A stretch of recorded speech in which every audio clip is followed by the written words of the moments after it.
So let's see what Caesar Salad can do this morning. Let's rock! All right, already starting up to get the air there, and beautiful teleport in to get the jump heavy, and you're already getting popped up with Stain. Get hit by the crow right between the volcanic viper, and you're red in the air. We're going straight into Succubi, because that wall's gonna get broken, plus more Stain state. Bring out the ladies. Soul Badguy smothered with some aggressive affection, and now Bacman runs up, gets the 5K. I think Caesar Salad saw that little delay and thought maybe I can jump out of this one, but nah, you got played.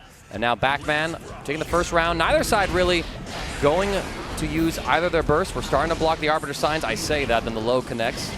We jump in, massive close slash hit, but we don't quite have the counter hit confirms on deck as Caesar Salad trying to make their way in. Not the accidental wild throw input. I'm pretty sure it was running forward and wanting a bandit revolver, but whoa! Okay, it's getting spicy here, Saki. I like these volcanic vipers that Caesar Salad is trying to throw out here. We're gonna do a purple RC to get a safe jump in, but the YRC from Bacman teleport through, tries to get the jump heavy, but we do press the button between the Grave Reaper, and that's gonna probably cost here Caesar Salad.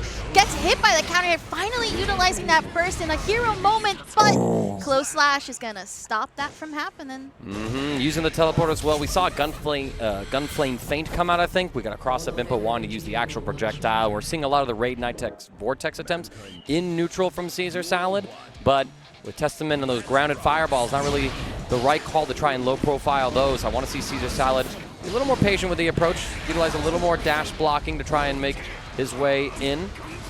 We got Bacman now being aggressed upon, if you will. There's the burst coming out very early. Caesar Salad held his all the way until the end of round 2. I want to see a little earlier usage in case it comes up. Not plus on block anymore, and there it is, that early burst I was talking about. Exactly, great call out there. You're exactly right. You want to see some of those meter usages very early on, and especially with Caesar Salad finally getting a jump in, but not quite the conversion that we were wanting to look for. 5K into 2D, but the full-on 6H not going to be able to cover, but blue RC into 2K, and you're going to be getting out of there pretty safely. Yeah, mistiming that throw, Okazemi. We were able to interrupt that one.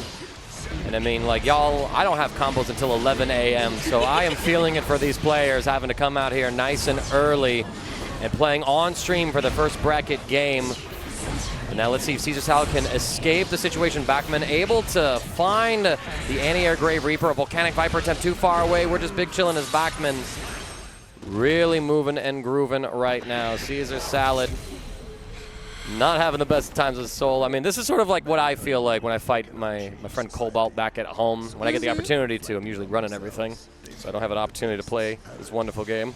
So I do want to say, yes, Bacman is capitalizing off of a lot of straight hits. You notice that there's a lot of preemptive placements that are allowing Caesar Salad to fall for and then get caught in. And there's just some of these, like, again, right here, these slight placements that they don't necessarily convert because, again, you're not really expecting, you're just preemptively throwing out these zoning tools and just hoping to get something out of that.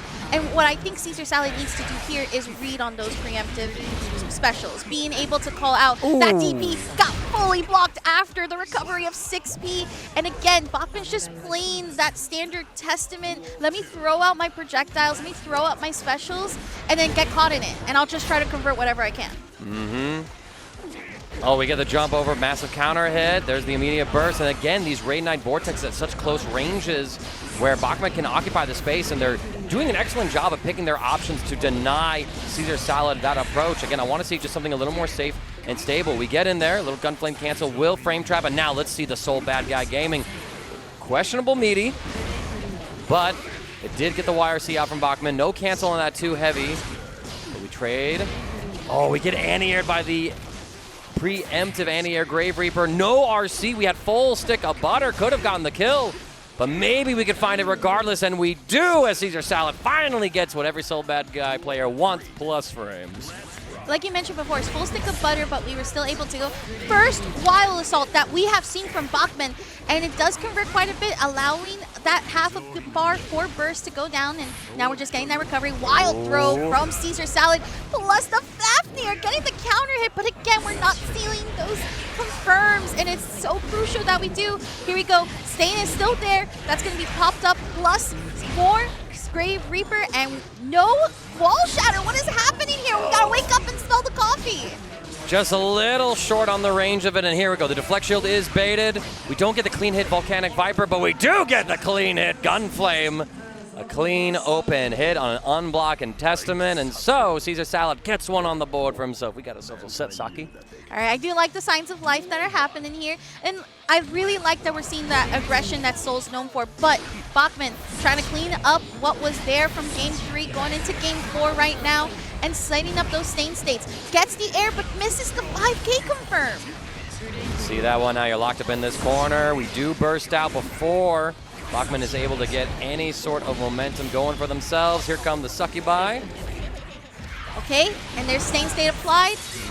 And we have the wall shatter. That's going to be dashing up. I love it, the bait, the slight little dash up to try to bait out the DP. And Bacman played that gorgeously. We're going to go on to a potential set point here. Let's see if we can keep that maintaining cleanliness for Testament. All right, we got the Arbiter Sign tracking. The Stain State is popped. Good defense from Caesar Sal, but again, trying to advance forward aggressively. 2S into Volcanic Viper. We get the jump in. The Fafnir not able to reach in time. A preemptive 6P blown up, but there it is, the 2K stopping Salad's offense and putting him back to full screen yet again. Bacman, clean anti-air, goes to the succubus, and not happy with it because that ain't gonna combo. It's just gonna OTG. We get a little bit of offense. Good defense from Caesar.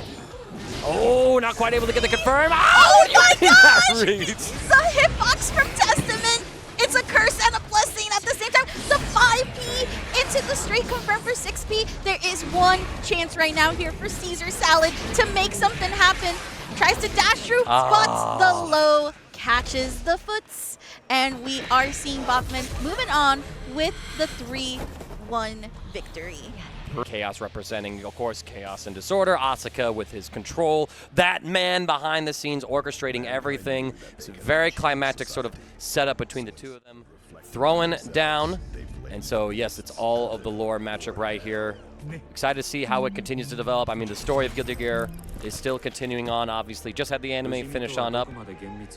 Let's see. I want to test your immortality, he said. Yo, that's cold. That's actually a very cold intro. Oh, and we got the specialized, like, calling out names and everything. Oh, yeah. Y'all, let's get it. Packet on the player 1 side, Epic Chaos. Rain on player 2 side, Asuka. It's guns versus cards. Show me a magic trick. All right, we got the Chaos set up going through, so those heavy bullets should go on, but we see Rain able to take off the set. And we're going to try to keep the zoning spacing right now here as we stop the roll. Exactly. We love that matchup knowledge here. But Rain kind of just spent all of their bookmarks, only have one left, and it's just a mana regeneration one. They're going to run some offense instead of taking time to regenerate their important resources. Packet just got all their focus back, so guns are an option. The sweep not going to be able to connect. Oh, yo, you just restocked your bookmarks raw like that. I respect you, but now we need to start managing that mana gauge. We're almost burnt out from it. We do have the DP stocked on that 3rd slot. We're sending out some of those, and we're trying to run forward and just sort of play with our buttons. A little bit of health will be donated to the mana bar. Means that we are safe from burnout. There's that DP I mentioned. Let's see if Rain is going to be able to find the securing hits. Has full burst gauge. I summon Dark Magic Attack! We do need to get some more spells on here. I don't see also a chance to switch to different spell cases, or test cases better said. So right now Rain's just trying to play with the normals that Asuka has, but again, Asuka's normals isn't where the strongest suit lies. And by the way, that mana shield, it is gone, so this is going to be damaged while that mana recharges. And yep, there's the wall shatter for the kill as Packet is cleaning up shot with her Happy Chaos. Need a res out of mana. Rain's going to have to do a better job of managing that resource. So incredibly crucial to keep your bookmarks online, to keep the mana high. But Packet, aware of those low fireballs that Rain had access to. We just barely missed space. We get the Guard Crush. 6K counter hit does force a burst out from Packet. Still has a fully loaded gun clip. The 2P mash. We run forward, get the throw as well. I want to see Rain do something here. Could have snuck in a little bit of regeneration on either the bookmarks or the mana. Finds the opportunity here and just kind of trying to play like almost a low maintenance version of Asuka, where it's like, listen, I got some pretty decent normals too, but are they Happy Chaos normals? We are out of concentration, but not out of options. We do get punished though. The close slash meaty finds the target as Packet. Her reversal not going to work out.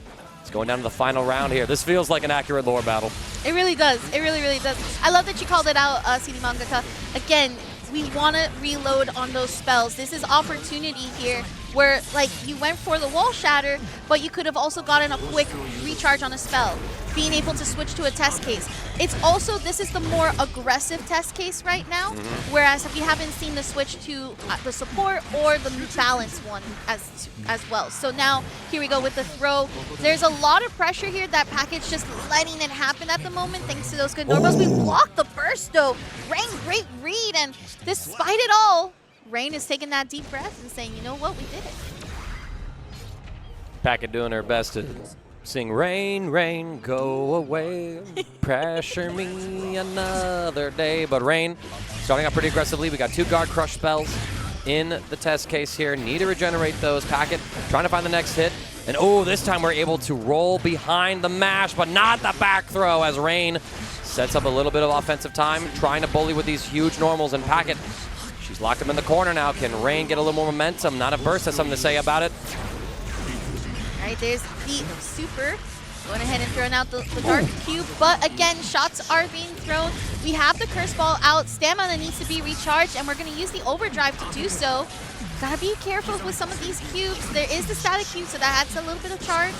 Okay, I see the APM increasing for Rain. We're starting to lock in StarCraft Brood War style. Able to increase those, but Packet got that big J2K counter hit. Dealing to convert off of it. Rain almost regenerated on the mana. The sweep comes through. We are able to deal with that slow overhead out of concentration. The cubes are starting to populate the screen as Asuka is establishing the dominance. There we go. Beautiful. I love that. Setting up the faster cube revolver, going in, shooting out the cubes, recharging, getting as much as possible here. We have the 2K2D into gunshot from Packet. There's the tap dust into some shots, but Rain responding with his own 2D. All right, curse is applied, but Packet is the one under duress. Rain not really. Again, managing that mana or the resources is going to cause him to go out of mana, and this means that this combo from Packet is looking like a little bit of a welfare packet of read your Medicare rights because you're going to the hospital. You got some good quick liners. I like that. That was really good. That was really good. I confuse it together. I confuse it together a little bit, just as Packet is fusing a little bit of victory. Segues! I want to ride one. Here we go. Okay, we do avoid the curse ball, but again, gunshots to keep you in place in the air. Oh, we missed time. We didn't get the release right there. The 10 a.m. pool play is just oppressing everybody right now. Packet locked him in the corner. She finds a 2S counter hit. Rain will burst on the pressure. Misses the guard crush spell due to the FD. And the mana, again, getting quite low. We're playing a game of who's in the corner. Right now it's Rain, but he's fighting back. Okay. Charging up on that mana, setting up the staff as well. This one looks to be the slower cubes, but we have no spells to actually throw out. Jumping through, the 6P whiffs completely, and now we have some cubes to work with. Just one right there, the triple cube. Ooh, and just like that, Rain was able to sneak in 4 bookmark reloads and a little bit of mana regeneration, but Packet is the one who gets the hit, sending Rain through the wall. The mana shield keeps him alive for one more interaction. We're sending out the cubes, but can you beat hit scan? Nah. You can't beat the hit scan. It's like, it's a aim bot down of doom. Just looking at it, you know it's coming. Packet's sitting there like, you really brought a dual disc to a gunfight, man. What kind of anime you think you in right now? Some Duelist City Yu-Gi-Oh action here from Rain. Let's see. Burst comes through. We are able to restock all of our bookmarks if Rain has the opportunity to cast that spell, but Packet has the gun and the curse on Rain, who's trying to just work his way in. I do like this approach, right? Not being greedy with, oh, quickly, I need my spells back. Right now, got to survive the present situation. We drop the combo, no knockdown available, and we just regenerate a spell right in Packet's face. Yeah, Rain's been very aggressive with that. We're also charging up a lot of mana using that health. And again, that's the thing with Asuka, is that you can play around with your health in that way and keep the full screen space. The overdrive actually setting up for a perfect opportunity for Meaty. And that guard crush combo right into everything was perfect. Chef's kiss right there for Rain. Slight misplay, but didn't matter. The opponent did not, in fact, draw the out. And now let's see, Rain gets the full combo right here. Very nice execution. But autopiloting the combo, breaking the wall before we took a moment to regenerate our resources. So now we're playing with a single spell, and it's just mana regeneration. Packet, though, playing with 4 bullets in a clip. Plenty of concentration as well. Running the offense. Rain will burst to get off, buying himself a little bit of time with the spells. And now we're going right into the test case. I did like that decision, going for the double overdrive to fill up on spells. We also have a couple of mana to work with for at least 2 cubes, more or less. And there's 1 cube going out right now to S.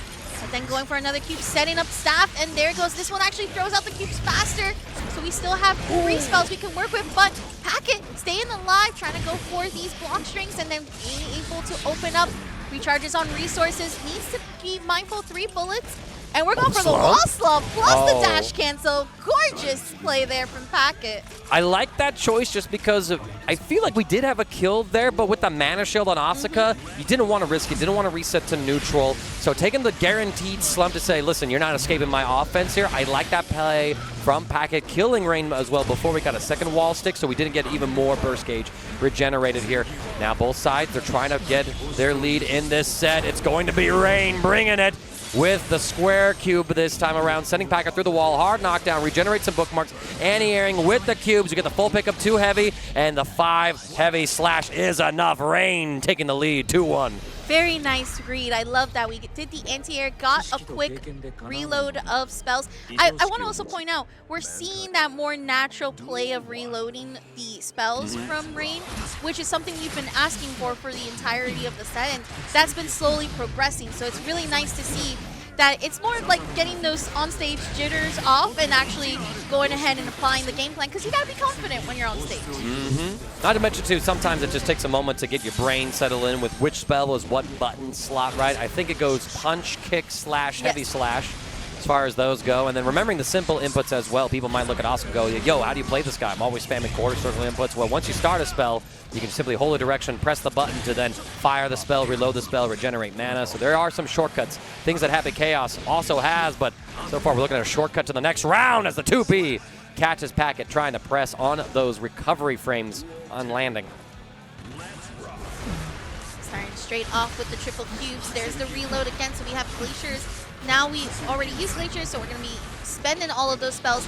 Love the jump beat. That was very nice right there. Yeah, but look at this Packet recognizing that Rain was trying to greed out, regenerating some of his resources. She's able to get in, send him through the wall, get that positive bonus to regenerate the burst gauge, as well as build up a little bit more tension. The clone comes through, but Rain just swinging right on through, canceling from that, catching with a sweep into a full combo with that red Roman cancel. But we only have the DP spell in our back pocket. That's an aggressive option. We got mana regeneration and a couple of other options there. The DP is baited, but not punished. Packet just disengages.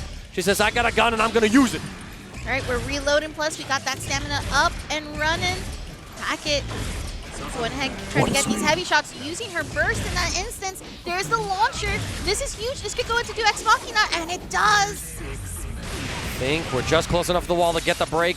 Rain, only 2 mana regeneration spells. We try to press something, no confirm off that J2K, and a delayed throw. I like it. Packet digging a little deeper into the set play now that we got Rain respecting the bullets, respecting the frame trap.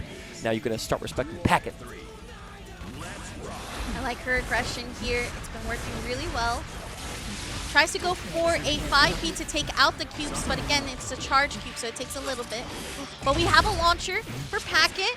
He's going to try to go for mid-screen carry, dash cancels, and again, that pressure, but went for a grab, so Rain was not falling for it. Yeah, no, I mean, Packet also missed timing it too. We saw the grab whiff, the block stun from the bullet did not wear off, and now Rain, 1 overhead, 2 overhead. Takes a simple wall break, close slash. This is it. Winner side life for Packet as she is being zoned out. Has to burst here, putting Rain back into full screen. We're not able to track him. The sweep comes through. This is a big combo and pickup. Rain will burst, send out the dark magic attack. We have the hold, we FD it, but the sweep yet again catches, and Rain with the heart of the cards wins for the good guys.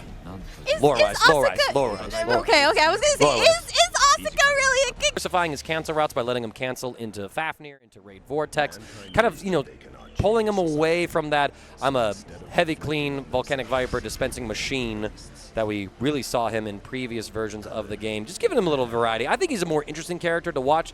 Whether or not he's better is certainly something that you could debate and discuss. I think, he's been toned down in some regards, but I mean, you know, giving us some new tools to play with in compensation for taking away some of the old ones. Always fun. Let's get it on. Papa Mink, boy, make me proud. And I was also going to say, too, it actually looks like Papa Mink's on the Ramlethal and Bob is on Badguy. I was also going to say, too, following up, Ramlethal being the character that has always been strong, regardless of what balance has been brought out. Oh, yeah. Maybe have seen probably a little bit of a weakened state, but for the most part, probably one of the stronger characters, for sure. And we're seeing Bob really being able to be pressure from what is known for Soul in that corner. I think Bob mixed up the Soul Badguy 50-50 setup there, right? We saw the heavy slash come out earlier. I think it was supposed to be the cancel into an empty low. Got the overhead this time through. Early Volcanic Viper. Papa Mink able to air, set out a sword. Tap dust. We get the explosion and the RC. So Papa Mink all inning for this confirm. Drops it though. That 10 a.m. pool vibe. And what a mash out there from Bob actually catching Papa Mink, who didn't get the frame trap. We see a clean hit Volcanic Viper. Bob 16. Looks like we got a little bit of an optimized Soul Badguy to contend with here. What's your answer, Papa? All right, Fafnir to go ahead and push towards the corner. Wild Assault, and that is pressure. Look at this 6P going pressure, and we're going to get that wall shatter beautifully done. And all that damage, about 25% Papa Mink's got to be. Bro! Yo, you got charged dust! After the red Wild Assault, you know, the illegal mix-up of, listen, you can't see the dust startup for the particle effects. Papa Mink trying to get some Ramlethal routing in here. We see the throw. We're going to go the air-to-air, the sword jailing him down. Looking for that DP. Papa Mink already trying to scout that option. Tries to advance the 2K. Empty low mash. Red Wild Assault to get the full extension. Burst comes through before the clean hit. Can secure the game and round victory for the Bob 16. Letting the sword sort of navigate through, but the air throw. Papa Mink not ready for it. Gets scooped out, and just as Papa Mink was waking up, Bob 16 says, go back to sleep. It's 10 a.m. What are you doing? Very nice read there from the Bob, calling out the throw. That was also definitely a Papa Mink match right there. But I think just Bob was able to really read on some of the resources being used from Papa Mink. Okay, we try to DP there. The sword catches. The explosion will also jail us in there. Papa Mink giving a lot of space for the Bob 16 to play with, just misspacing some of these normals. And there we go. We get the next hit. Oh, the Araluma, though, not able to combo, if I remember my special moves correctly. At least as far as the name goes. It's in another language. What a 6P to deal with the Bajonto? Sword toss. It's BHA. I'm going to have to look it up later. Right now, Papa Mink, though, has the combos on deck. Mortabato for the hardest of knockdowns as Papa Mink waking up here. Guard Crush plus the tap dust. Beautiful. That was excellent pressure right there from Papa Mink. Yeah, that's right, my boy. Get in there. Bias. Let me be biased. Let me not look so bad. I've commentated a few of my friends out of the majors. They all have the habit of losing on stream, lest I manifest that right now. Nice bandit bringer from the Bob 16, getting on in, and now Soul Badguy Gaming. We backdash the close slash, though. And yo, Papa Mink. Okay, we got a little too saucy there. The Bob catches the backdash. Very beautiful combo here, but the wake-up reversal stopping the aggression. The Bob trying to find a way in, was able to dive down, but we got hit by the grab. Right now the Bob trying to throw sword toss. We got the explosion. That should break, and it does. Beautiful. All right, we got another set on the board right here. That whole sequence starting because the Bob 16 mistimed that 2K median, so they were whiff punished by the wake-up throw from Papa Mink. So just some small execution errors that both of these players are able to punish with their aggressive choices. So we're seeing some of that, like, experienced Guilty Gear Strive play show itself here in this wave of pools. The burst comes out from the Bob 16, does not want to give Papa Mink any more than he already did. And now we're just playing some of that neutral game with punishing that 5K. Papa Mink now with the Okazemi. We get the red Wild Assault to extend the combo. Dash canceling our moves. This is Ramlethal Gaming. Beautiful stuff. I love that we're seeing all the pressure from the Rekkas. And again, this is going to be another one with the slight drop, but it's okay. We picked it up from the charge dust, and we got a perfect on Papa Mink's side. The Bob definitely getting the Ramlethal effect at this time, trying to find a way to anti-air, but again, Ram's hitboxes, those moves, those specials, you're taking a risk every single time, and look at that damage. Yeah, and we almost had the air-to-air confirm right there for our international audiences. America does not drop. We have drop opportunities and American resets. The Bob is going to have to look for several of those. It's a 5K. Could have probably had a confirm right there. Ran forward. Papa Mink with a defensive back throw. Got plenty of opportunities here. YRC, get off of me. The Mortal Battle just select everything. We don't wait out the burst. But Papa Mink, I mean, he just needs a chip kill. Speak of the devil, and it shall be so. I want to call that out, too, again. We saw the Mortal Bato, and we were going to see a RC extension, by the way, from there. And thanks to that, we got the burst, and now it's just chip out scenario, throw out the sword, and you are cleaning shop. Backdash again. Papa Mink alternating the defensive options. We've seen some wake-up defensive back throws, backdashes as well. So keeping the Bob 16 guessing as to what Papa Mink is going to do and what option we need to call that out. We get another backdash in the air from Papa Mink. Nice throw tech, though, from the Bob 16, calling out Papa Mink's offense. Just barely missing that whiff punish opportunity. The sword trying to regenerate. Nice bandit bringer. Bob 16 gonna get a full combo, taking the Papa Mink into the corner. Backdash on that one. 6S will cash the button press. Bob 16, 50-50. The multiple overheads cracking the defense of Papa Mink. The Bob 16 not out of this yet. This is technically one of the last few chances that Bob has to definitely make a comeback here, and I love that we finally got that 50-50 that we were looking for. There's the punish off of the charge dust with the 2K 2D. Yeah, Papa Mink, just sort of autopiloting a block string, I think, going for a mix-up, whereas, you had a hit, could have gotten a lot more from that one, so just not recognize the situation.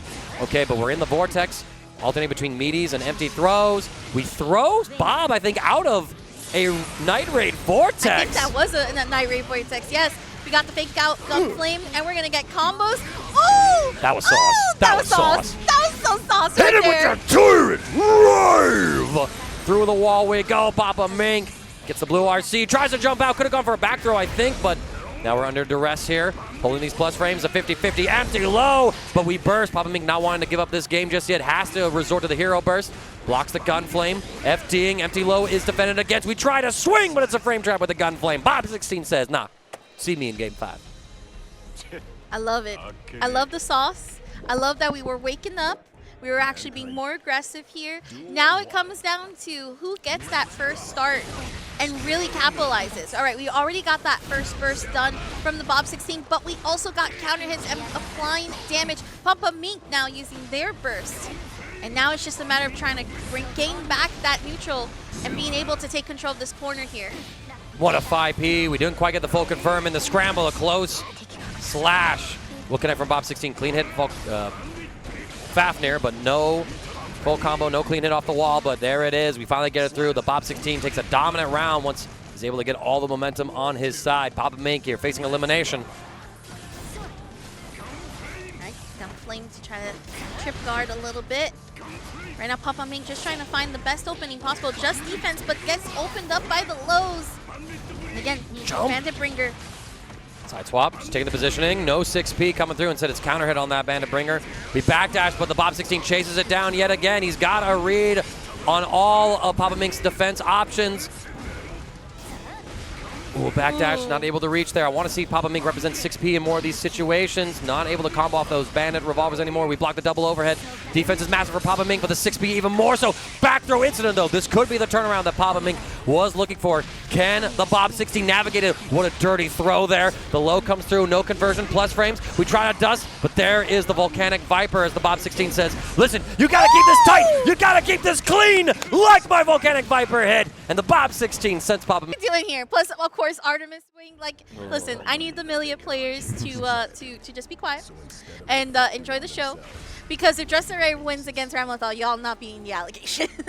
Right, listen, man. Before you blame the character, look inward at yourself and ask, am I the problem? Is it a skill issue? And you'd be surprised as what you find and the growth you can get from it. That's the beautiful thing about fighting games. It's a meditative process, and we trade very early on. Drasare able to get the side swap as both players are fighting for their chance to get a little bit of control in this set. Massive air-to-air for Walooiji. Super, especially when you want to keep Millia out of the air like that. And now we're seeing Drasare trying to find the momentum in that air movement game, but we got Mortal Bato from Walooiji's side, and that's going to be a safe jump in. And Purple RC plus that sword toss, that preemptive one, to then get the tap dust, and Walooiji's just cooking right there in that round. We see some fast actions per minute there from Walooiji, able to just keep the tempo so high that it's hard for Drasare to anticipate what was coming next. So already I see that there's some experienced Ramlethal fluidity here. Nice pick up there. Gonna have the settle for not really the greatest of Okazemi. It is one of the nerfs that Ramlethal did receive in some recent patches where it doesn't really have Oki after the Rekka series anymore. But we still have a wall break positive bonus cooking. Big 6B here for Drasare, and honestly, Millia, One hit to start the snowball, but we don't bait out that reversal Mortabato. I'm trying to get my things right. It's, 11 a.m. now. Tongue twisters, Mortabato. Thank you. Mortabato. You see, out here in Florida, we pronounce it. I can't even do that. We don't sound like that. No, y'all don't. I busted out a southern accent, but I was like way west of Florida. Go up to northern Florida, and you'll probably find it. But we got Walooiji here. Again, winning these air-to-airs is crucial. Sword toss plus explosions, gorgeous combos. Again, Mortabato for the hard knockdown. And that's going to be another safe jump. Drasare for the YRC. Tries to get out the Lush Shaker. But again, just getting hit by these really big normals from the air. You're not able to start your momentum. It's a tough time here for the Millia players. Yeah, Walooiji making sure that Drasare has no allegations to beat. Nice air-to-air, though. We're going to get the full pickup here. Settle for the Okazemi. We steal the corner. And we don't want to go through that wall just yet. We want to keep them in the vortex, but we're not establishing that, hey, listen, I'm going to do some real meaty things to you, so you just got to be guessing. Already assuming that Walooiji is holding pressure, which they represented an early Mortabato. So I don't think we should be going for the fake stuff just yet. Get the real pressure in here, and Walooiji says, I'll oblige. Oh, the dinosaur does whiff, I believe, from the corner stance right there. There's the overhead. There is that pressure, but I love that Drasare is trying to challenge. 2P Blue RC, close slash. Didn't have the sword come back in time to get the counter hit, and Drasare able to get around on the board. It is still either one's game, but we're loving the challenges that Drasare is just throwing out here. Holding this corner positioning. Nice navigation. In fact, we even 6P on the correct side for that cross. A big anti-air here. Drasare once again able to get the full confirm. He's going to get the corner set up. Oh, and we just go for an OTG. Walooiji, though, being proactive on that defense. Not just holding down back, but trying to jump out. Gets them this next hit. He's going to be able to send Drasare into the corner, get the wall break, and positive bonus for his reward. My goodness, the damage due to Millia being such a small character. Oh, but oh my god, the first was baited. And we are still going to see Drasare go for hair car and try to push toward the corner. We're going for overdrive plus using that purple RC just to keep Walooiji on his toes. And there's the disc setup. Blocking the low. YRC to push Drasare off. And what a very nice sword slash from Walooiji to be up right now 2-0 at the moment. I think we caught Drasare in jump frames, and that was able to secure the round as Drasare almost had the comeback established, but just didn't bait the burst. I want to see Drasare take that moment when they realize I got the hit. My opponent is definitely Twitch reacting to some of these situations, saying, oh, I need to reversal. Oh, I need to burst. So I can prey on that, be the calm, cold, calculated assassin that Millia is to achieve victory. We'll see what comes of that, though. Walooiji bursts in just to keep the aggressive pressure on Drasare. Massive damage here. Hardest of knockdowns. What's the subplay? The Rekka does get whiffed entirely, but we have that jump in. The Red RC is not going to pop that up because I believe Drasare was still sort of in that mid-air range when getting hit by that. Trying to jump through, but we got the YRC from Drasare. Dash cancel, but it was empty. There was no follow-up. Trying to bait out something, but Walooiji's like, nope, I'm pressing. We're pressing out here. You're almost dead. We got to press.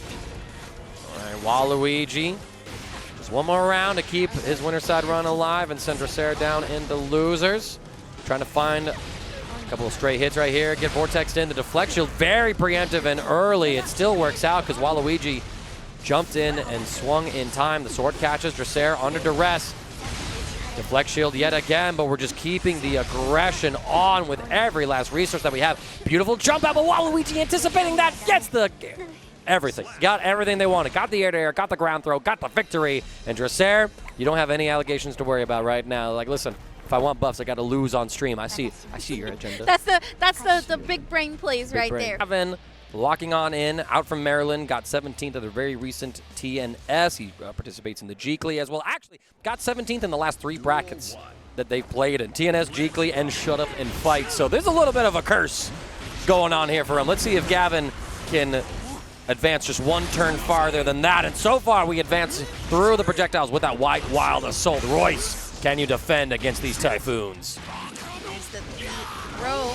Dash cancel from the close slash, but Royce with an up grab here. Tried to call out the backdash, but that's going to be a red RC, and we're going to hold on to that burst. I agree. Don't do hero burst, especially so early in both sets, lives, and rounds. You want to utilize all the meters that you need, especially when you're playing a character like Asuka. Gavin just respecting everything, but says, listen, Asuka, I know it worked out for you previously, but I have a different kind of gun than Epic Chaos. Nice block on the overhead. And we're seeing that Royce here, unlike our earlier player with Asuka, alternating those spells, trying to manage that, but doesn't matter because Gavin tearing through that mana gauge, has the Behemoth Typhoon, so much damage. We baited the YRC. Gavin, let a man breathe. That was very nice reads there from Gavin. So not only did we allow Royce to not have spells, mana was fully eaten up, and on top of that, we were reading those defensive options. Very nicely done. Big pickup right here, Royce getting a little bit of momentum going for himself. Overhead connects, and we teleport as well. We're seeing that Royce, instead of messing around with that default test case, right, is going for, I think it's the third test case with that light blue, so you get a lot of those support spells, you get the teleports, you get those multi-cube generational attacks as well. We're building up to that level 5 as we speak. Send it on out to level 4. Another one is stocked up, and look at the actions per minute. We got Pot of Greeb as a continuous spell of all things. Tap Dust ripping on through. And all right, Dark Magic Attack. Shout out to the Backpack Brawl boys. That one was for you, Panda.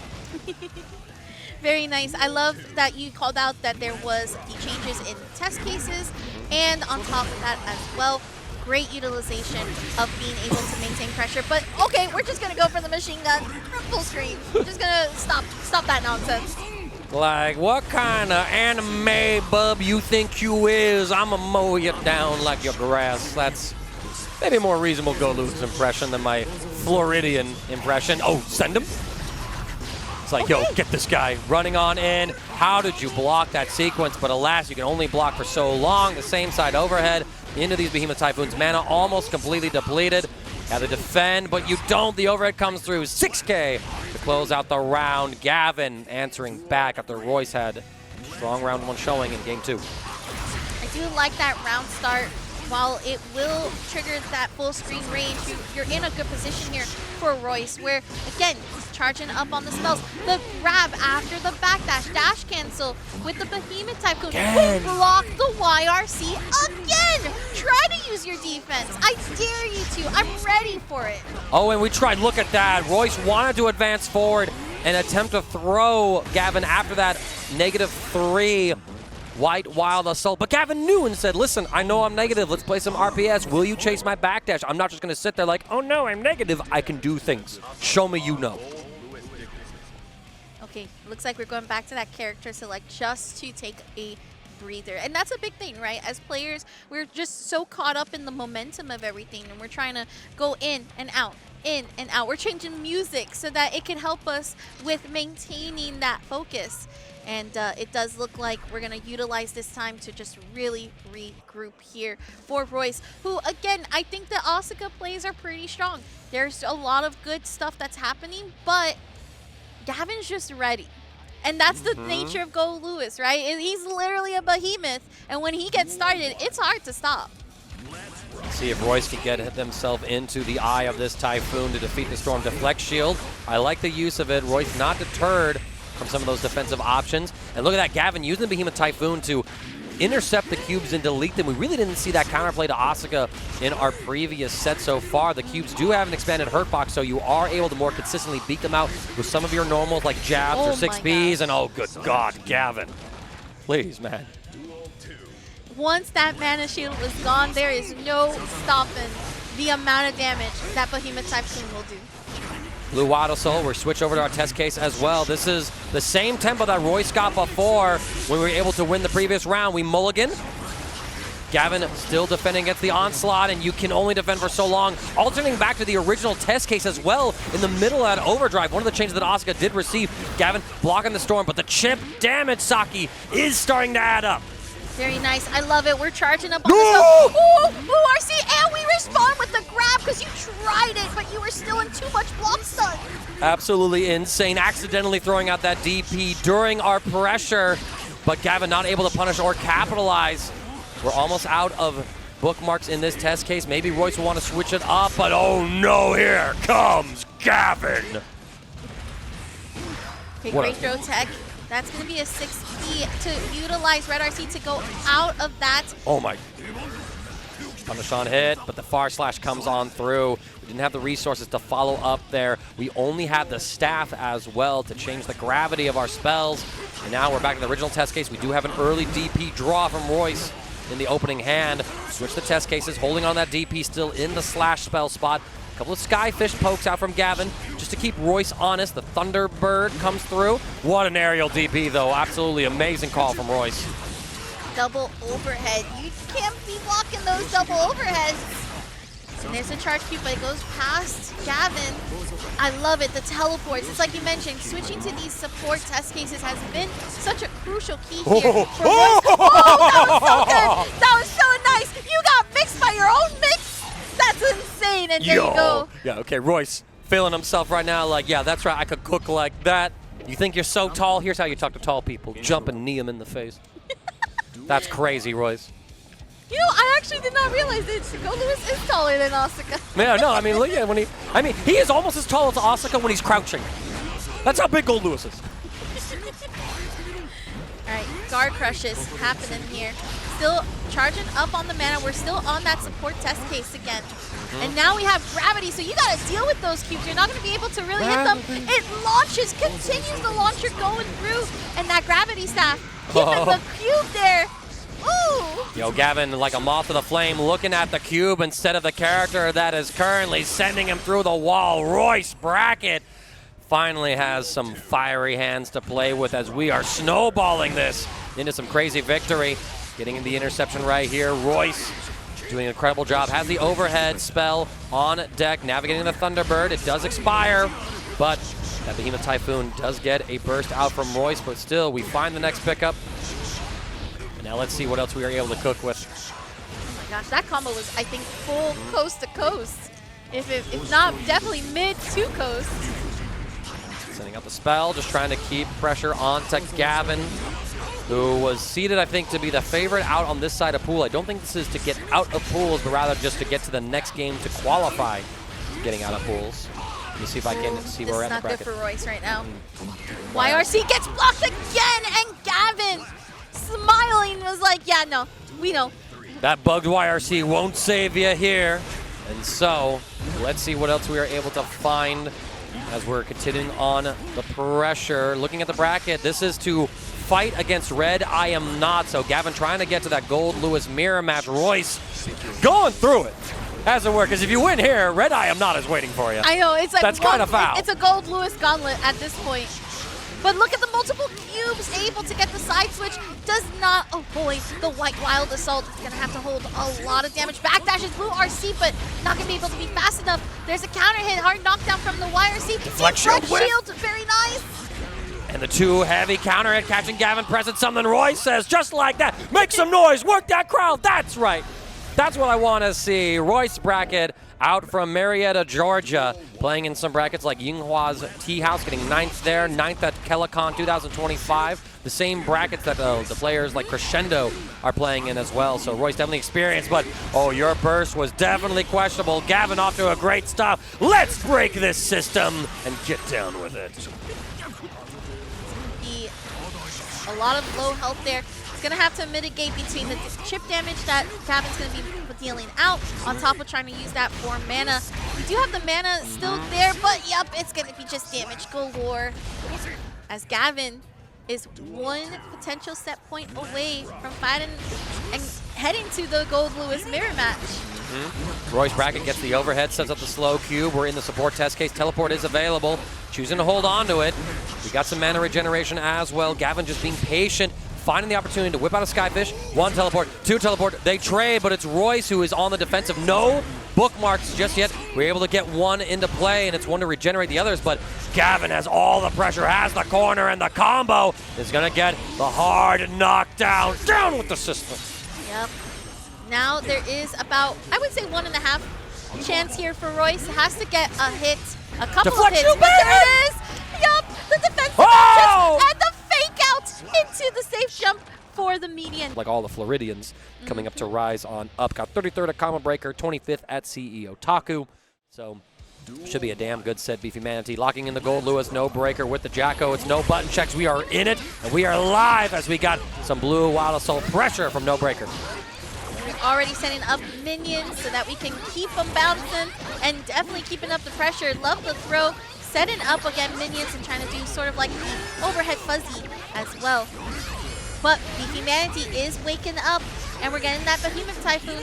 Double Behemoth Typhoon, but again, not really pushing through. So we're going to see that corner. Blue RC for the grab. That's going to set up minion. Tries to go for the low. And again, the minion, it's still in the air. It's going to bop ya. No breaker fading on back. BeefyManatee trying to advance forward and find the next hit. Oh, I love that from no breaker, anticipating that BeefyManatee would jab the minion, so he went for the defensive shield to cause him to hit and say, don't you dare think about touching my boys. Jacko looks out for her Sims. All I'm saying. Her little triplets. Little triplets, right? I love that. Even though the close slash was avoided because of the backdash, we still had the 2K. And that's what makes Jacko so scary, right? It's her 2K, 2D into that minions. And the minions really covering all her options here. Right. Ooh, big Skyfish here for BeefyManatee. Going to be able to get 49 hits and a hard knockdown. So from full screen, we're able to advance and get close enough. The YRC attempt comes out as a blue RC. So no breaker saw the Behemoth Typhoon, was able to hold, but you're going to have to hold this combo and this round as BeefyManatee ties up our sets. Both sides with nearly equal burst gauges, and not quite at 50%, but with a few interactions, deflect, shield, wild assault, all those options will be live. Let's see how they use it. Tries to go for 2K, but not getting what they look like. We got the recall, and that is, despite being a slow, not so slow move, it is very hard to react to and actually press on it with no minions to back it up. So we have the backdash after the dash cancel. Again, Behemoth Typhoon to really keep no breaker inside that corner. Oh my lord, yeah, I mean, how do you escape the storm in a body bag is the answer. And so, Coral Springs Jiu-Jitsu, all right, representing that BeefyManatee. You know, he's beefy because he works out. I like that, I like that. Take care of yourselves, Yara. Health is an important thing. What's really funny is like the manatee's like the nicest animal in the sea. It's like everybody knows not to mess with the manatee. Oh, no, man, never, you know, it's the wrath of a kind person that I fear the most, because to make them violent, oh, you have had to push them to some dark depths. So no breaker, though, with the cross-up, putting Manatee into the depths of the mix-up. Blue Wild Assault tick throw. We got full tension gauge, the cross-up, the pickup as well. And it's a perfect for no breaker, 9,000. Let's see if we can get that number higher. I love that. That was actually classic Jacko gameplay right there. You want to get your cross-ups, you want to get your minions to help with the damage, and just really keep your opponent on edge. Get the fade back right here. BeefyManatee putting no breaker into the corner, miss-spacing that Behemoth Typhoon, but breaker not anticipating it. Why would you? So this level of play, my opponent's going to do the thing and not make the mistake. Take the turn back immediately with the 2K. Quick cancel with the minion whistle. And we're going to get the full combo here into the Elysium driver. Send him through the wall, girl. Did that like also kind of splat on the wall? Twice. I saw that. I saw the wall twice, splat. Right? So I think we gave Manatee a little bit more burst because of that sequence. I'm not entirely sure. I'd have to look at the replay a little closer or have someone enlighten me in the Twitch chat that I'm definitely not looking at. That's actually just true. I'm looking at the game here.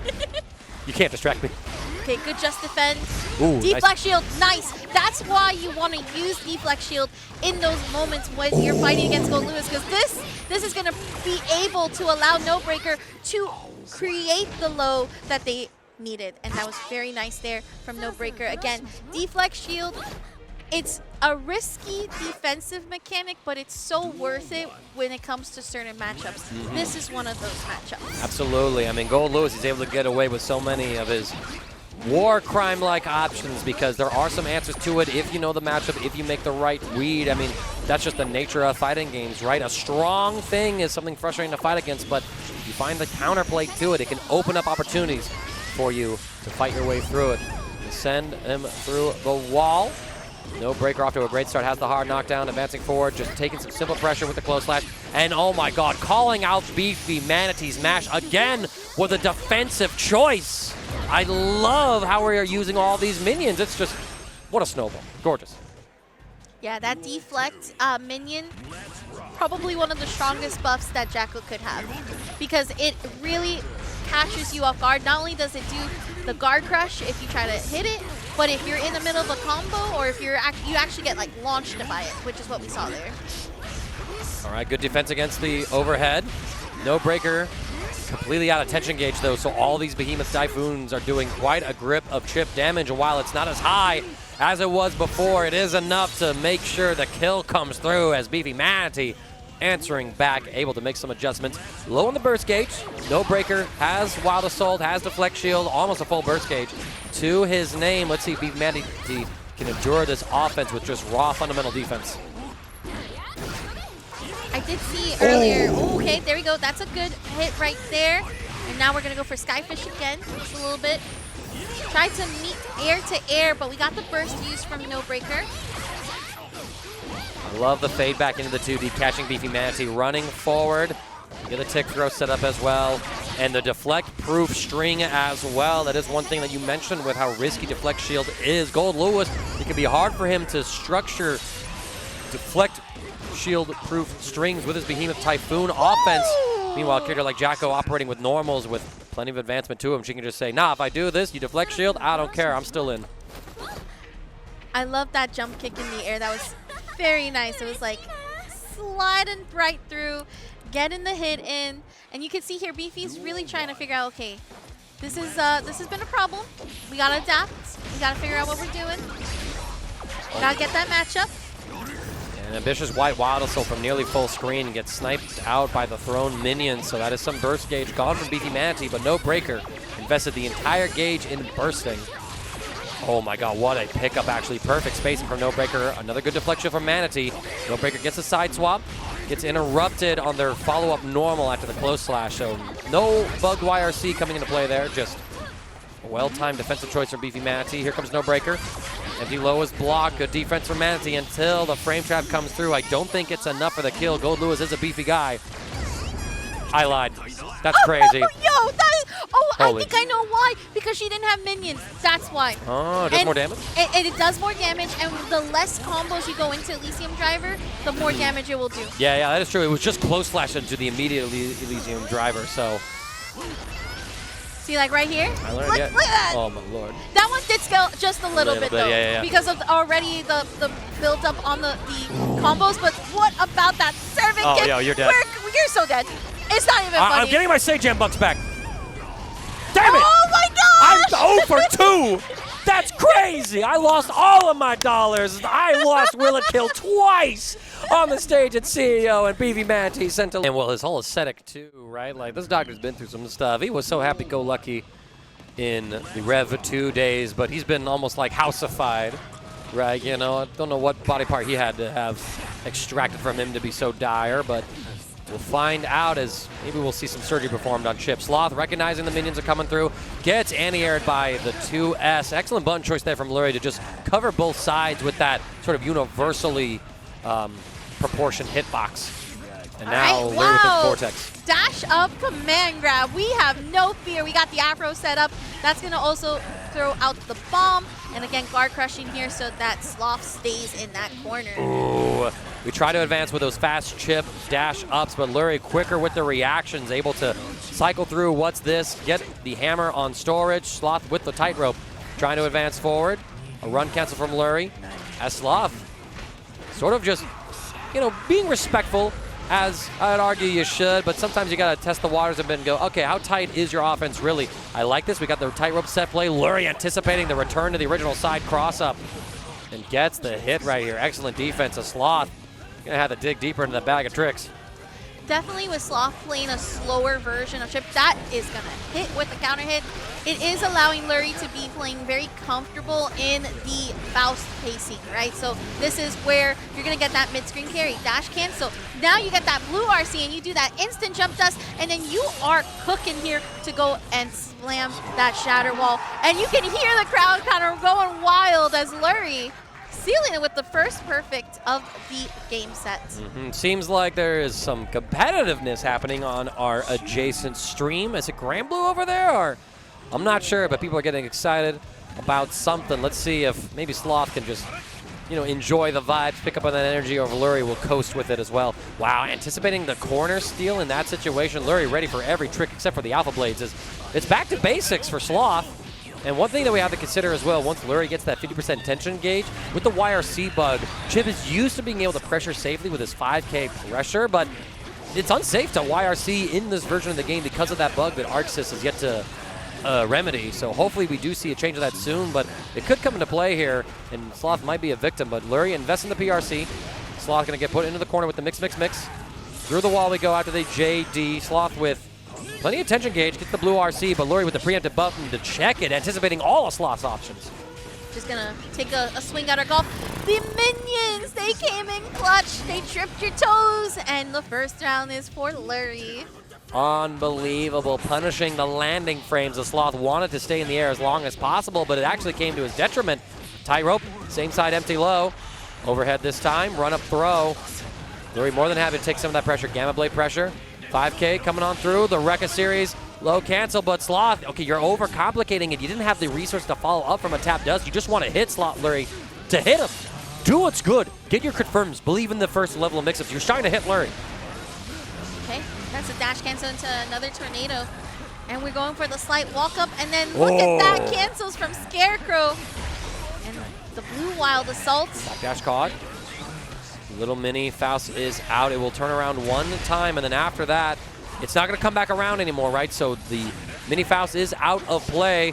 Tightrope, we go for the same side. We're able to punish Lurry trying to anti-air.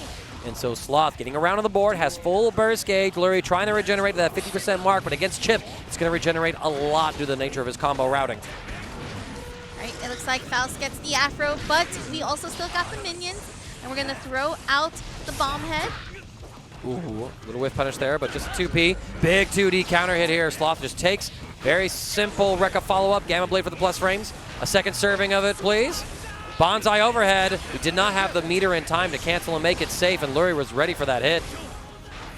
Stagger pressure. Rekka fast low. Lurry ready for it. And nice. I like the use of Tightrope to avoid the Abare 5K from Lurry. Sloth's going to get a lot of damage here. Kagebucha no Jutsu. Me and the boys. And that's going to be a hard knockdown here that Sloth's got to capitalize. I loved it. Tries to go for the other side, but Lurry still staying alive here with that little bit of help. Tries to go for the command grab, but Sloth's not getting baited. And we tie up the set 1-1. Important to note, too, that Lurry in that previous blue Wild Assault use went up there and pressed the button, catching Sloth's backdash, but Sloth opted for the same backdash choice. So while Lurry anticipated an adjustment, Sloth just said, nah, I'm throwing paper again. Ooh, we just dashed up grab. We're like, you know what? We have zero fear. Bro, that was so ambiguous of a jump, and I thought he was crossing up, and I think Sloth did too. PRC for the fast low. Going to maintain offense here, catching Lurry, wiggling a bit. We do get a reset into throw as we didn't follow up on that close slash. There's that YRC. This one did interrupt a follow-up 5K Gatling, so that wasn't the bug coming into play, but Sloth, I mean, either way, that YRC would have been successful. That's why you saw Lurry go for it. It's not looking good, though, for Lurry. And the minions plus the overdrive, and Sloth is putting Lurry to good night, Faust. Sleep well in the first round. He really got all of those minions to be a ninja with him. That's his ninja way. Sloth advancing on Lurry, about to get full burst gauge yet again, but it's Sloth with the corner. The throw's very successful for him as Lurry, more than not, just choosing to sort of hold Sloth's pressure, not wanting to give up a huge hit to Chipp, who can do some devastating damage in these corner situations. Sloth using the FD just to create some space, feigning the tightrope approach, banana in play, feigning it yet again. Mini Faust is there. We Alpha Blade, able to create some space. We jump over that Mini Faust, who is no longer coming back to help Lurry out. We wait out for the bomb, able to sneak in one last 2K. The boys yet again, me, myself, and I have my back. Love the readout. I love the defensive play right there. That was actually really good matchup knowledge for Sloth. That allowed the wall shatter plus the follow-up, and you could see that Lurry was like, okay, wait a minute. This ship is cooking. Oh, Lurry cooking, though, with that round start. The 6 heavy slash getting a big counter hit, but Sloth gets the punish on the whiff. Normal from Lurry, and baits the burst as well. Yo, my man Sloth out here. Come on, man, do it for the boys. Beautiful stuff. A great start for Sloth, despite that counter hit at the beginning from Lurry. And we are going to go for the red RC to keep the pressure. Gets mixed by the Scarecrow into the low. And Lurry going for another Scarecrow. We crossed you up, and now we are going to get a turn to build up meter as well as go for some damage. The DP though.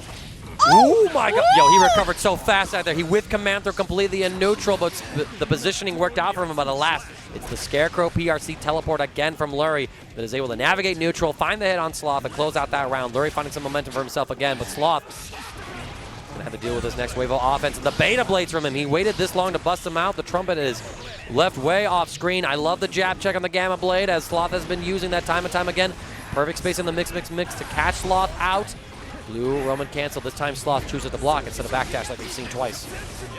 He blocks in the air. Big flex shield. Good defense. The YRC again here from Lurry. All using so much resources, but you had to keep Sloth off of you, as we're going to go coast to coast and be able to apply pressure. Try to go for the command grab, but the backdash from Sloth was able to stop it.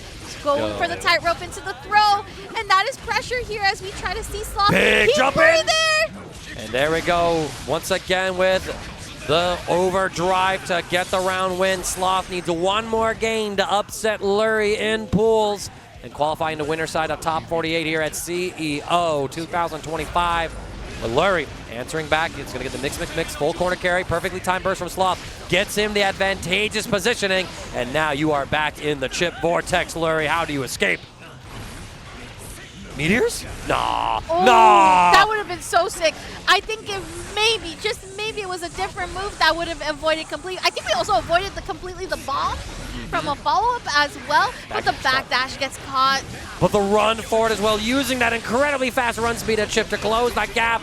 Cool ninjas don't look at explosions, especially ones that were not their responsibility. Big hit here from Sloth. The burst is going to come online for Lurry. We see the red Roman, and it's the full commit to the beta. Sloth does it. He defeats Lurry 3-1, and look at him. Yeah, that's my boy Happy. Not just a come in. I could turn him into some sort of FGC police, but it's Nitro. I'm just me. I'm just a commentator, all right? Like, let him do it to me. And let's see what happens here between these two players. Starting up pretty passively. Almost wary enough where you think it's a button check, but no, they're locked in, and let's get to it. Yeah, Nitro definitely calling out that DP from Valore, and we're setting up minions to really keep that pressure going. Burst is finally used here with a bit of health to still work with. Tries to dash in when in between the gaps, but that's the thing about Jacko and her minions. There's not a lot of opportunity, but this is the start that Valore needs. Tries to mix it up a little bit, but Nitro not biting.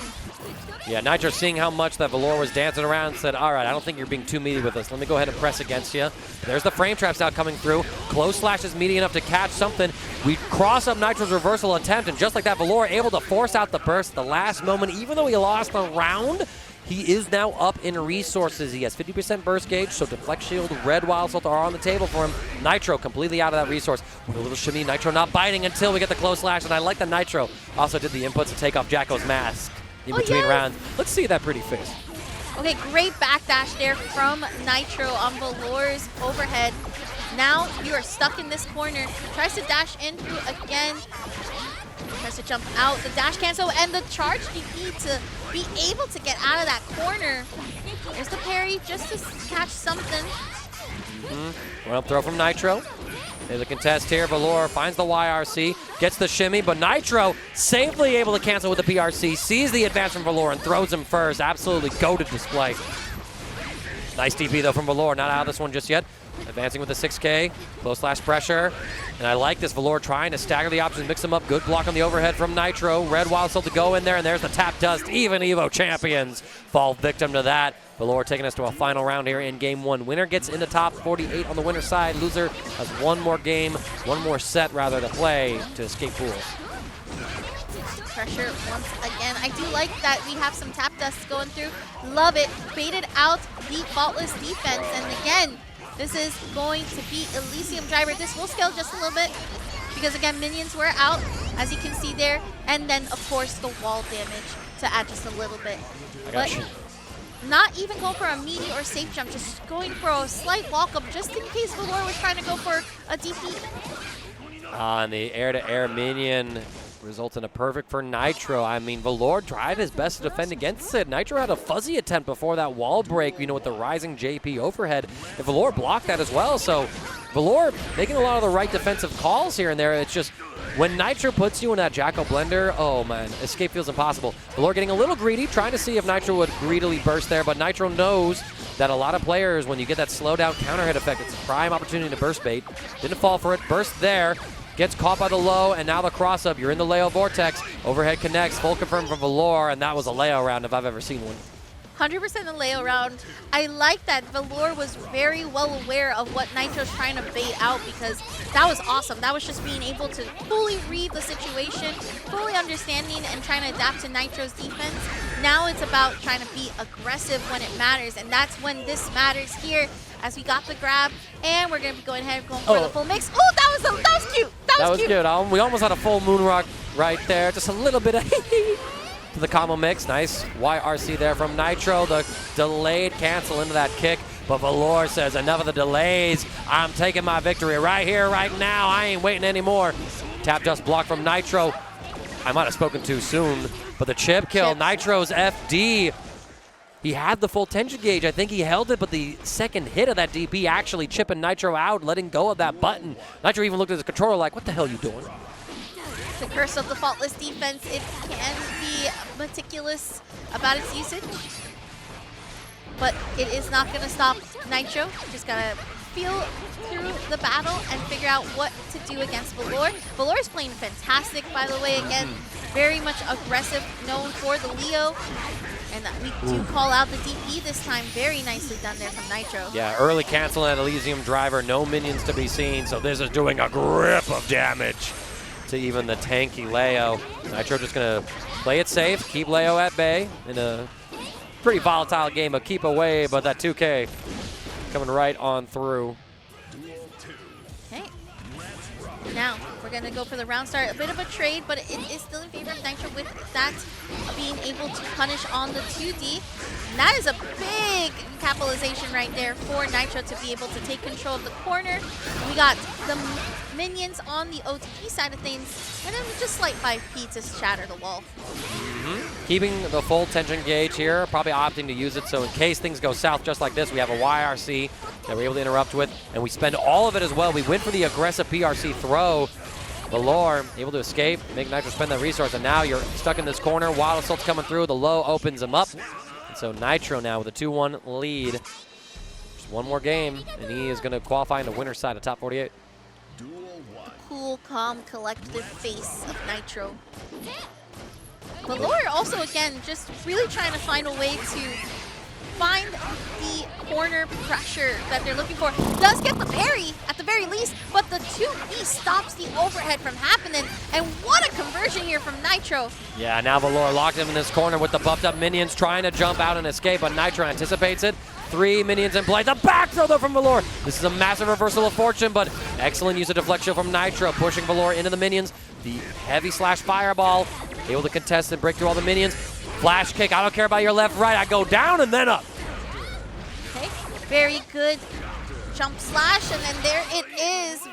Nitro on that potential set point, trying to keep it going. Let's see if Valore will be able to mount up a little more resistance, taking it slow. Tries to whip punish with the 2D, but it was a Hail Mary that wasn't working out for him. Several blocks on those overheads. Again, Valore's defense against some of these multi-overhead options from Nitro has been impressive, but Nitro doesn't need that to beat you. That's just the icing on the cake that is the EVO champion. Pulling back onto the burst side of things. Valore just getting their burst back in right there, but it is not back in time as the minions come to set. Champion, and the 15 players got third at Battle of the Gears, 28. Plays in SQ's tuning exam tournaments as well, getting in top 8 there. So definitely experienced Millia player up against Marvelo, who known for the Versus game. Probably very excited that Arc System Works is coming out with that Marvel Tokon. Of course, going to be Marvel in a whole new light. But let's see what the tightrope master himself can do in this matchup. RoseHashira, though, I'm very excited to see what she has in store for us. Let's get it on, y'all. Winner gets top 48. Loser, one more game to qualify. Right. Now, both of these characters are very much air-dominant characters, so it is a matter of who has that control of the airspace. And we already see Marvelo starting out off with that momentum. Full burst use here from RoseHashira. She does have to figure out where these mixes are coming from, using faultless defense to try to keep some spacing here. But wins in the air-to-air, doesn't get the capitalization, but we do get pressure. Artisan Swing in play with the grab to follow up, and we got discs to also help set up. Now we're trying to find the next hit. What a JP there, though, from Marvelo. Unfortunately, a little bit of a side swap comes through, so he's not able to carry Rose all the way into that corner. Big cancel right here. We're going to go ahead, get the next confirmed. The wall break is what I would have said. Marvelo not linking that JS, and that gives RoseHashira a turn to go for the set play. Same side low after we get the jump across. Overdrive, set up the set play one more time. Marvelo recognizing he can jump, but what a bad moon overhead. Catching 9 moons his own Marvelo. I can definitely feel that was probably a misinput that cost him Marvelo there, and he is not going to be too happy about it, but he is going to try to make something work here and really clean up in these next matches, as we're going to see the overhead come through Purple RC to continue the damage, and we're going to get that wall shattered this time around. RoseHashira almost a full burst gauge, so she could have the option to use it. Won't have the opportunity, though, in this round, and I don't think you would opt into it anyway. It's perfect for Marvelo. Despite the drop in the first round, answers back, is still playing pretty cleanly, but oh, Rose, big opportunity lost there. I mean, that was a close last starter.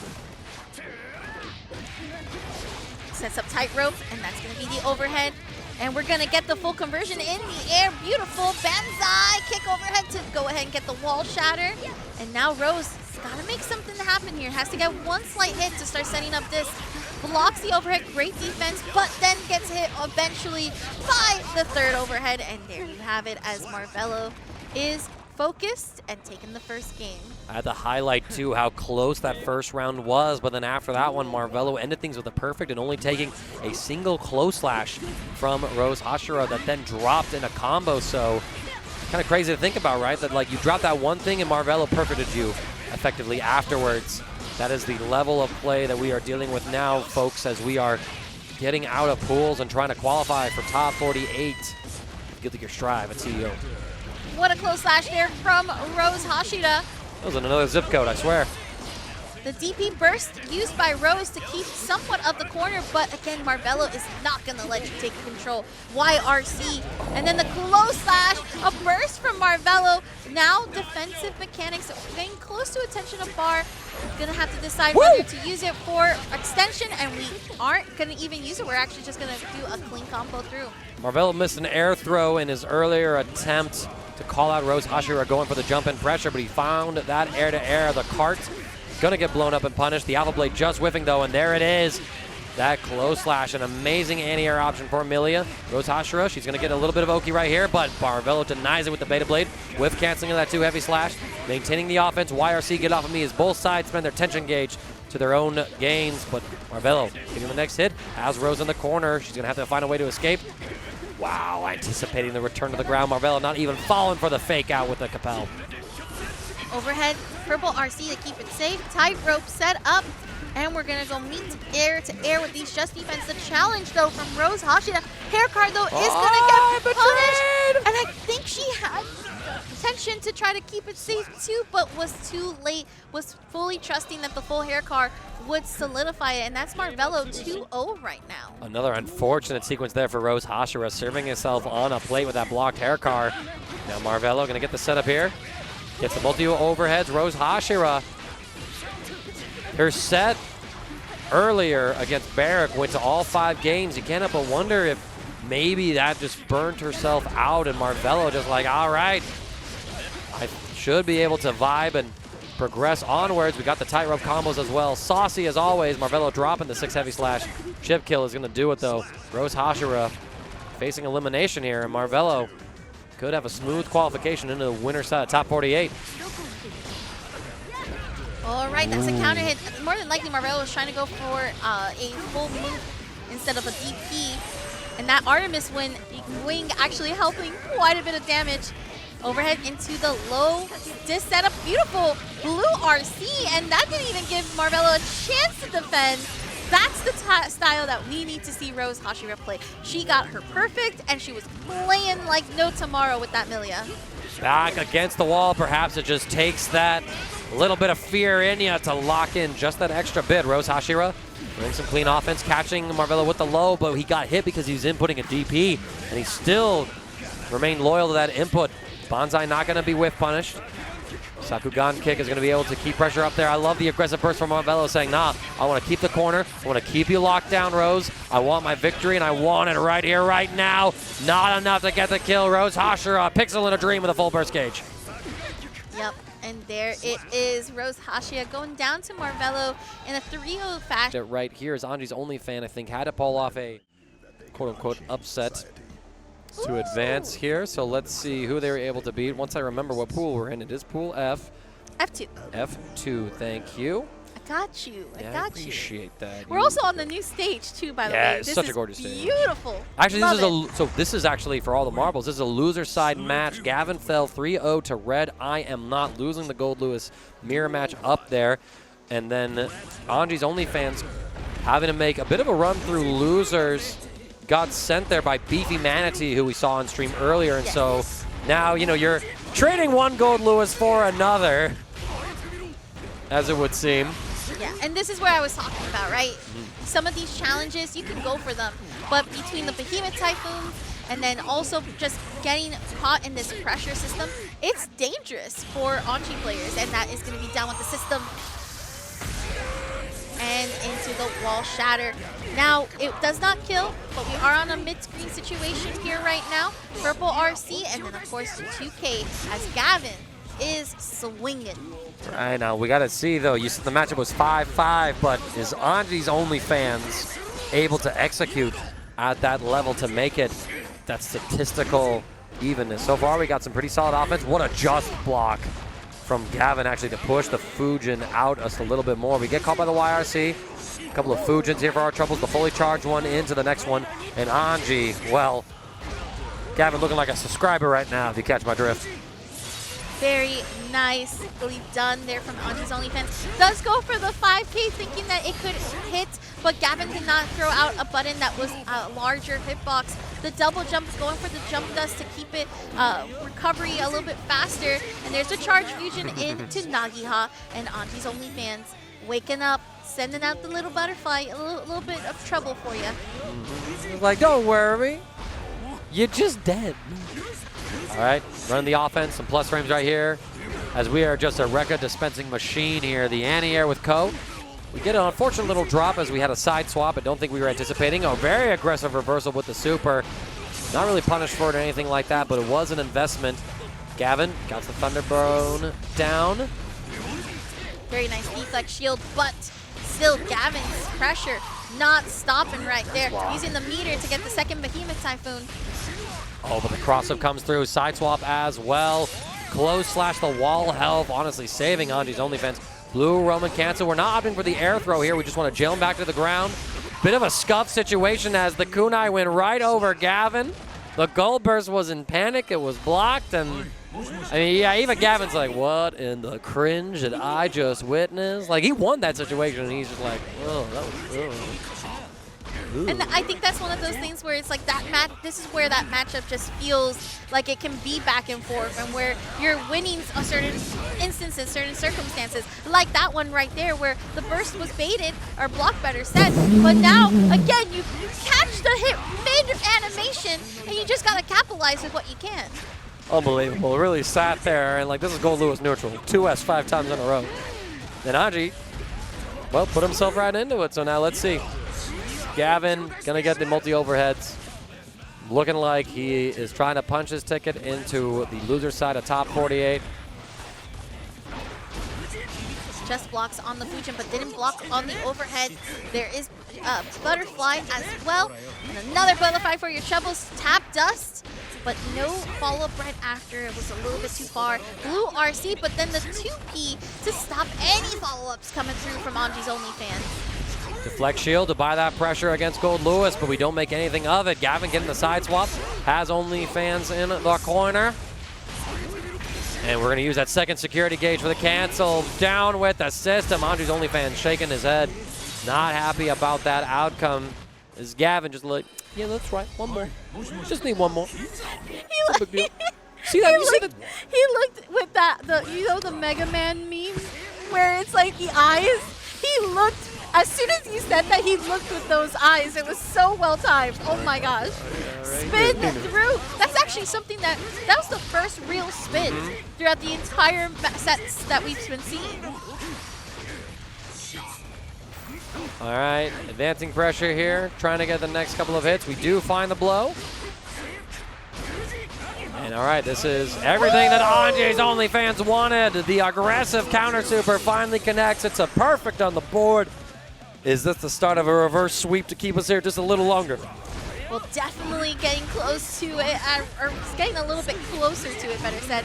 The overhead for the hard knockdown, and we need to see a little bit more of those spins. So tried to go for the grab as Gavin tried to call out either Fujin or spin, but again, Anji's OnlyFans really keeping it shocking. That fast blue RC backdash overhead, busting out that deeper levels of tech here. But Gavin gets the knockdown, same side overhead, reset into a throw. But oh my, you woke up with that, and we saw as well the red Roman's bubble did not actually hit Goldlewis despite him being in range. That meant that he was invincible, and the only way you are invincible at a hit stun is if you are bursting. Very simple bait from Anji's OnlyFans. A game on the board. You love to see it. We got ourselves a set now. Hidden slight OCG from the close slash, and then into the kunai. There is 6P. Overhead again, and just waiting patiently, going for another grab. Getting the OTG with Fujin, calls out the backdash. I love it. We're seeing Anji's OnlyFans really reading so well on what Gavin's throwing out, adapting to everything that Gavin's just been trying to do, but then gets hit by the 2S. And look at that. Gavin just saying, well, if it worked before, I'm going to do it again. That's 3 in a row. We bait the super, but we weren't in range to get the punish. We try to backdash, but okay, Anji's OnlyFans, I see you. Y'all couldn't see it, but he's feeling himself now, y'all. Mirare coming for the assist there. Get your fishies going. Trying to find the next hit. We jump over, but we don't get the jump in hit, actually. We counter as we've seen that Gavin is just opting to press buttons over and over again, and that's where these parries from Anji become super potent. The 2S, though, intercepts. Same side for the jump in. YRC, get off of me before Gavin's offense could really take full sway. Here comes the shimmy. That was really good as well. That route was really nice, going for the dash cancel. Oh! Yep, you can spin through YRC. Mirare to also follow up. We got the 5P into the 6H, and then now you got the wall shatter, and Anji's OnlyFans is trying to take this to game 5. Very close, just cannot get hit by so many Behemoth Typhoons. One hit could be the end for Anji's OnlyFans. You have to be just super cautious here. Tries to go for dust. And the overhead, the Kara overhead to keep you on your toes. Oh man, absolutely phenomenal stuff. Well, this matchup definitely looking 5-5 like he said. The score is all tied up between these two. Only one can get into top 48, and OnlyFans is trying to make an argument that he should be the one to get up there. Beautiful anti-air with the parry into our koi follow-up. We run up trying to get the close slash, not able to punish in time. Nagiha leads to a full launch, hard knockdown with the super. That is going to be the wall shatter as they're going to get that hard knockdown. Simply dashing up, calling out the backdash. What are you doing, Gavin? The combo. But no, the drop. This is massive. We block the cross-up and immediate tap dust. Aggressive RPS. Anji's OnlyFans smiling. Yeah, let's go. Yeah, that's right. Lock in, King. Lock in. Let's see if Gavin can retaliate, though. I want to see a final game, final round here, or our final match of this wave of pools for Guilty Gear Strive. Anji's OnlyFans, though, starting off incredibly strong. Gavin under duress, under the pressure. We see the shimmy on the throw. Gavin choosing to jump out, the safer option. But you're still just locked in this vortex. Anji's OnlyFans not giving Gavin a chance to even breathe. This is the downfall of Goldlewis. There's no aggressive reversal option. We drop the combo, the side swap. It's Gavin's turn now to play endless offense. We got full security gauge. We wait out the parry. We get the close slash punish. Saki. Okay, deflect shield. Had the dash cancel with the blue RC to keep it going. And again, we are just seeing that those guard crushes come through. Jumps out of the corner, uses the jump dust to get the recovery. And now, can Anji's OnlyFans do it? The 2P anti-air! And then we're gonna set up the drone. But we get hit by the overhead blue RC, and it's the low, and alive as we see Anji's OnlyFans try to duke it out. Amazing defense, able to escape before Anji's OnlyFans was able to find that final sequence. Big air-to-air button here for Gavin. Catching out the spin. Close slash will catch a jump. And now OnlyFans gets caught by that 2P again. Gavin saying, I'm not letting you in this corner. I gave you 2 games for the sportsmanship of it. I was always going to win. The grab, that was great. Tap dust. Anji's OnlyFans will not be able to burst. We're going into down with the system. That should seal the deal. Even with Anji's guts. No, it doesn't. Oh it's my God. It's a pixel in a dream for Anji's OnlyFans. The Skyfish, just a little poke right there. No chip kill. Anji's OnlyFans cannot take a single hit. The Skyfish gets caught. We're going to just opt in for the knockout pressure. Oh but down with the system. Reversal comes through. Parry this casual. And Potemkin, a top-tier battle to lead us straight up. I normally talk about how it's cool to see like some of the lower mid characters and getting to see more of the character diversity in it, but no, we're going guns blazing, full arsenal right off the rip. Yeah, absolutely, and immediately going for that back Mega Fist will successfully catch Omega, and now Sen is in a really good position as we find the Potemkin Buster, and now Omega is on the back foot here. One good hit here from Sen will seal the deal. Unfortunately, that is going to be a massive whip as Omega is able to get that successful punish. Oh, had the RC, but chooses not to spend it twice in a row, but doesn't get punished for it. Looks for the JP, but we managed to escape. All right, get the knockdown right here, but the Potemkin Buster on the wake up, and Potemkin Buster is such a annoying thing to deal with on your wake up because he has armor when he does Buster. So it's like trying to meeting him becomes a lot more difficult. Just like that, the Wild Assault though, good confirm here. Omega doing a good job pushing into the corner, trying to keep that tempo up and trying to be the one asking the questions. You need to be the aggressor. All right, front slash, slide head, here we go, hammer stop, counter hit. Omega trying to do something on wake up there, not gonna work out. Potemkin Buster 100%. I like the idea behind it, though. Unfortunately, did not work out in the favor of Sen, and Omega should be able to clean this one up here. No super, though, so Sen's still alive. Sitting on 100 meter, though, so can be aggressive if they want. Instead, it's going to be the flick that actually breaks through. Slide head finds the knockdown as well and misses the pop buster. Unfortunately, the instant air dash immediately clocks him after the whip input. Interesting use of the gold burst, though. Now Omega is going to be starting this one out without any burst on the table, and you really want that if Potemkin can get in and start his own mix. Using that far slash to great effect, though. That was a disgusting cross-up, only happening because of the big body here as we continue to find these answers again and again. Flick has just not been a viable option so far, it seems, for Sen and Human. Yeah, and that's going to be a super here to get that wall break. Here's the hard knockdown after this as well. Positive bonus, so that burst is going to be recovering very fast. Overhead catching Sen here. Counter hit as well. Sen going to be ending that. That combos will be ended early. Just try and bait out that burst, but it's not going to work out. And once again, Omega whipping that super on the wall break, but it's all good. There's the misfinder on the post wall break situation. And Sen and Human, unfortunately, holding on to the burst a little too long, holding on to the meter a little bit too long. It's something I talked about a bit yesterday when we were running through our first wave of pools with Jobber, is that I would rather see people overspend resources than underspend, yeah, and then learn to reel it back in. So in these next couple games, what I'd like to see is I'd love to see a little more RC, a little more burst, use it a little more aggressively. Just get your mileage. Yeah, absolutely, because like once again, we're sitting at this 200 meter, but the question is, when are we going to spend that hammer fall counter hit, Sen getting a knockdown, trying to bait out maybe a potential jump from Omega, but there's that Potemkin Buster coming through, punish, Sen going to hammer stop, get his way in. And once again, we're just not using these resources here. Tried to super jump past us, find the connection here, PRC. Okay. Didn't get much for it though, but manages to avoid the armor once again. A lot of times if you see that armor coming and there's no RC behind it, you might as well just block it and go for the jab punish. You can just secure a knockdown when it does. Close slash, tries to go for the Buster as a bit of a tick throw there.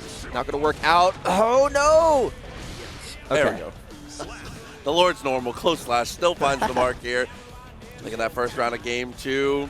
Omega still sitting on that game lead, but oh my god, with 6-8 just like that, we might be back in it. Yeah, we just full sent it right there. Sen, full setting that 6-8 once again here. This time going to be a punish. Slide head, going to connect with the misfinder. And slide head definitely going to be very useful. I like the usage of it to try and counteract misfinder.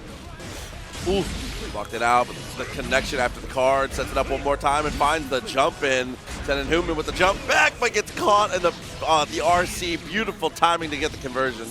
Yeah, absolutely. That looked a little bit tricky to convert, but Omega was able to secure that one. That's going to be the Heavenly Potemkin Buster immediately afterwards. HPB out of nowhere, all of a sudden up to heaven and straight back down to hell. All right, now Sen playing this one patient, knowing that Omega has the ability to get out of the corner, so just playing at this range so we can keep Omega locked here in the corner. No, but we committed to that 2P, so we're able to get that anti-air. Still, though, 2K will do the job. And once again, unfortunately, dying with a 100-meter. I want to see it used a little more aggressively here, but our Potemkin, the hero, is evening up the score now. I know Potemkin's the villain for most people, but for me, he's my hero, right? King. My guy went from rags to riches, and I'm so glad he's here on the top, because now these Potemkin players have been sticking to this character for so long, can finally reap the rewards. But right now, Omega is the one reaping the rewards of that interaction, going straight into the super, using those resources, like he said, getting that knockdown, and tossing Sen into the corner. And speaking of tossing, we're tossing him up into the corner once again there with that throw. There's the overhead, and that's going to be the wall break. Yeah, quick slide through with the card, builds the meter right as we break the wall, chooses the backdash here to try and get away from the Aegis Reflector. A nice little instant there that should get over as well.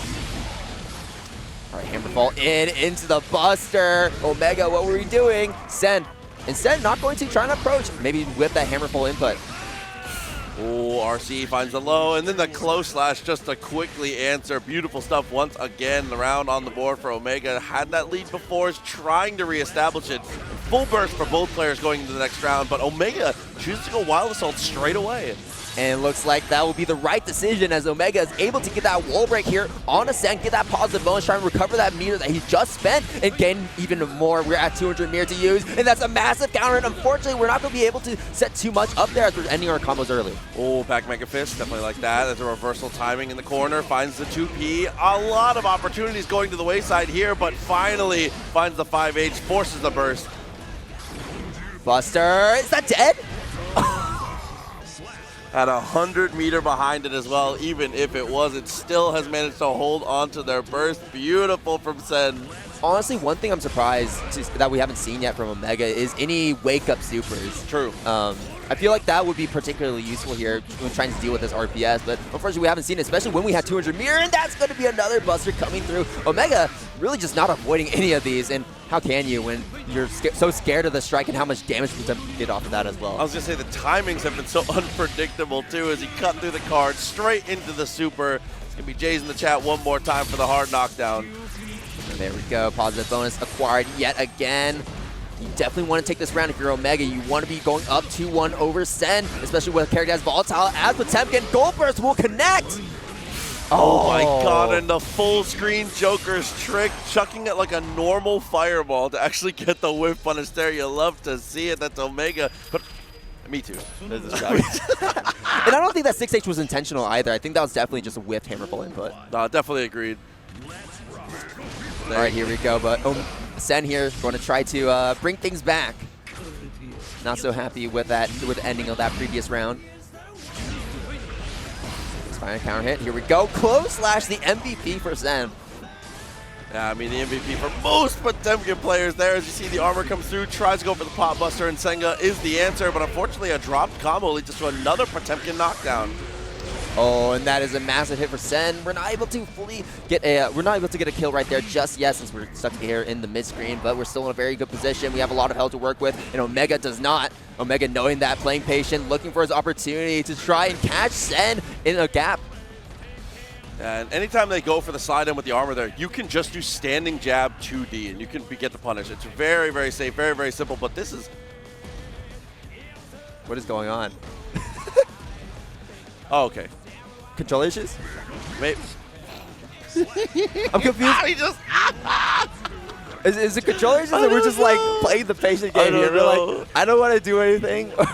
I'm just watching the highest level neutral I've ever seen. It's so high level that I can't even understand it, but it looks like it is controller issues right now. I was like, this is high level Johnny. He's playing so patient.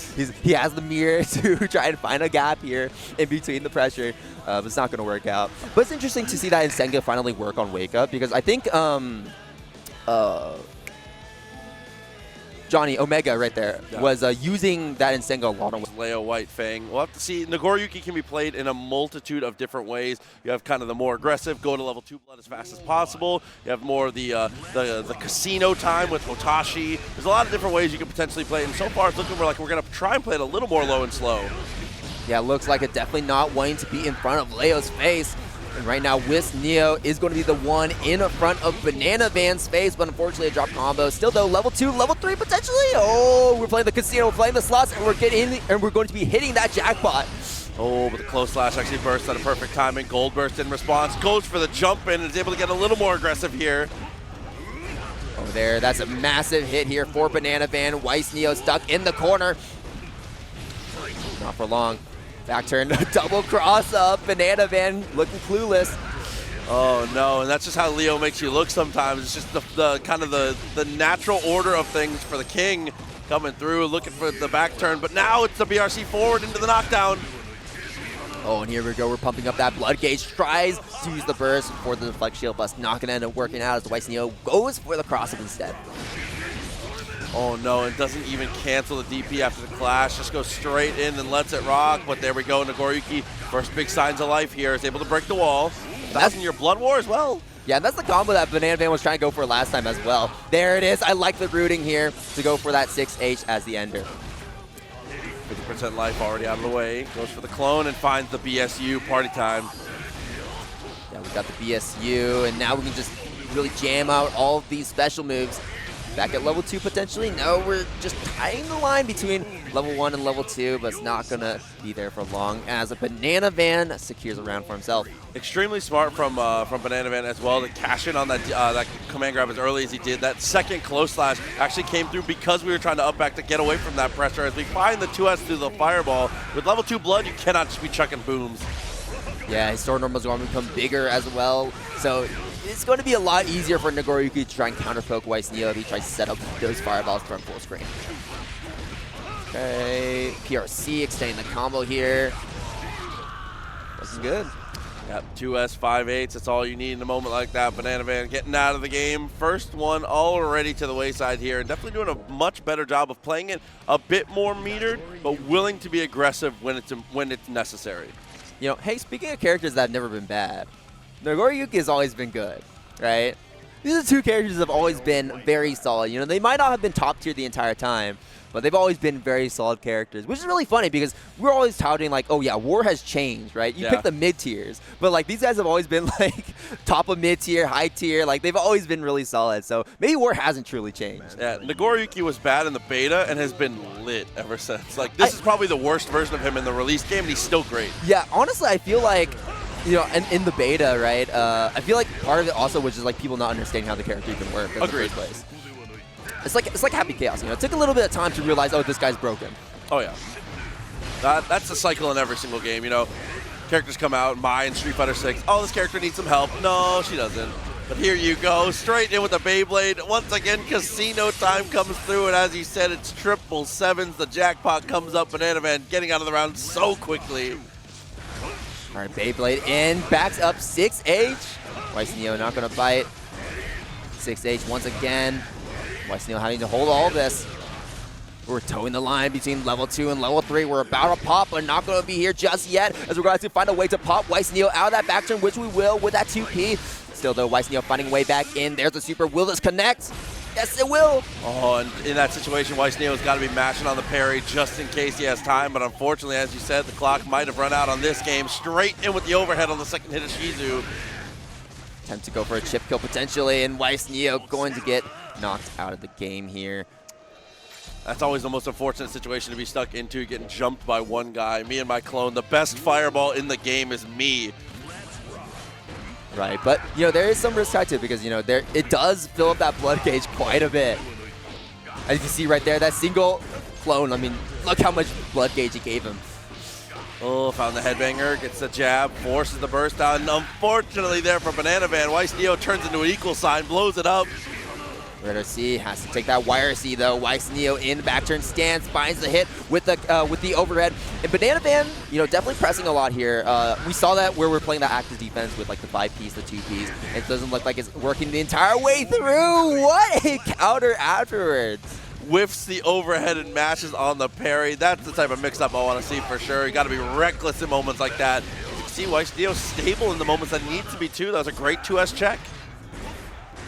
Absolutely. Now we're back here at full screen, playing patient, playing outside Nagoriyuki's range, but he can get into his own range so quickly, like we saw with that Fukyo and the clone to back himself up.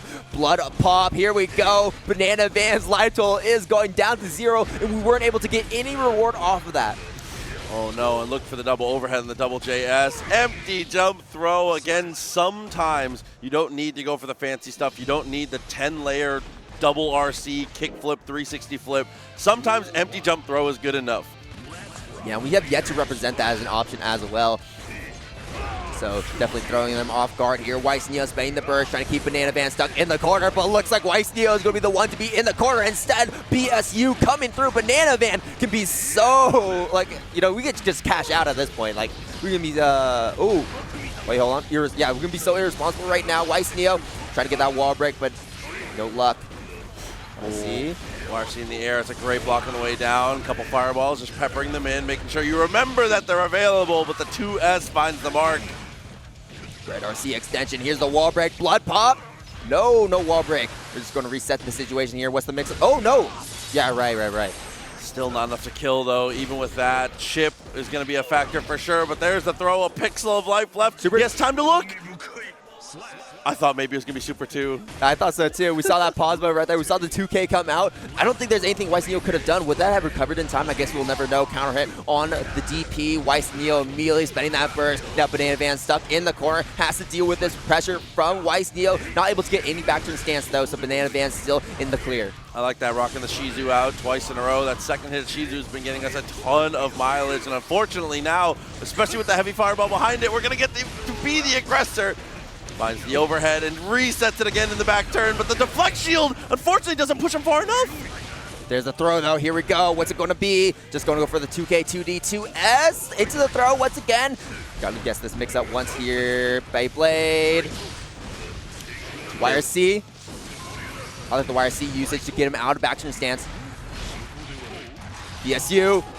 Oh my god, you have so much blood to play with now. Instead, it's going to be set back to full screen, and the clone is going to be able to break through the attempts at the zoning there. WySNeo trying to use that great anti-zoning fireball from Leo. Unfortunately, gets broken out.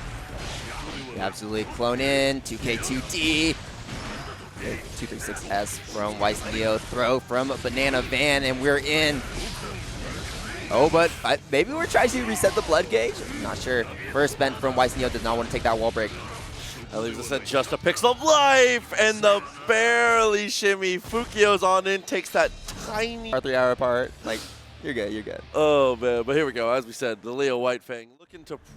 okay, no, not even going to get in the button check. We're just going to go straight into this one. We'll see how MFCR tries to deal with things again. Tends to be the aggressor, likes to be the one asking the questions, and loves to use that DP.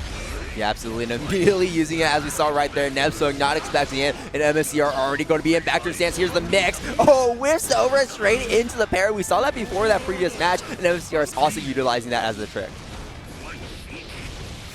Okay.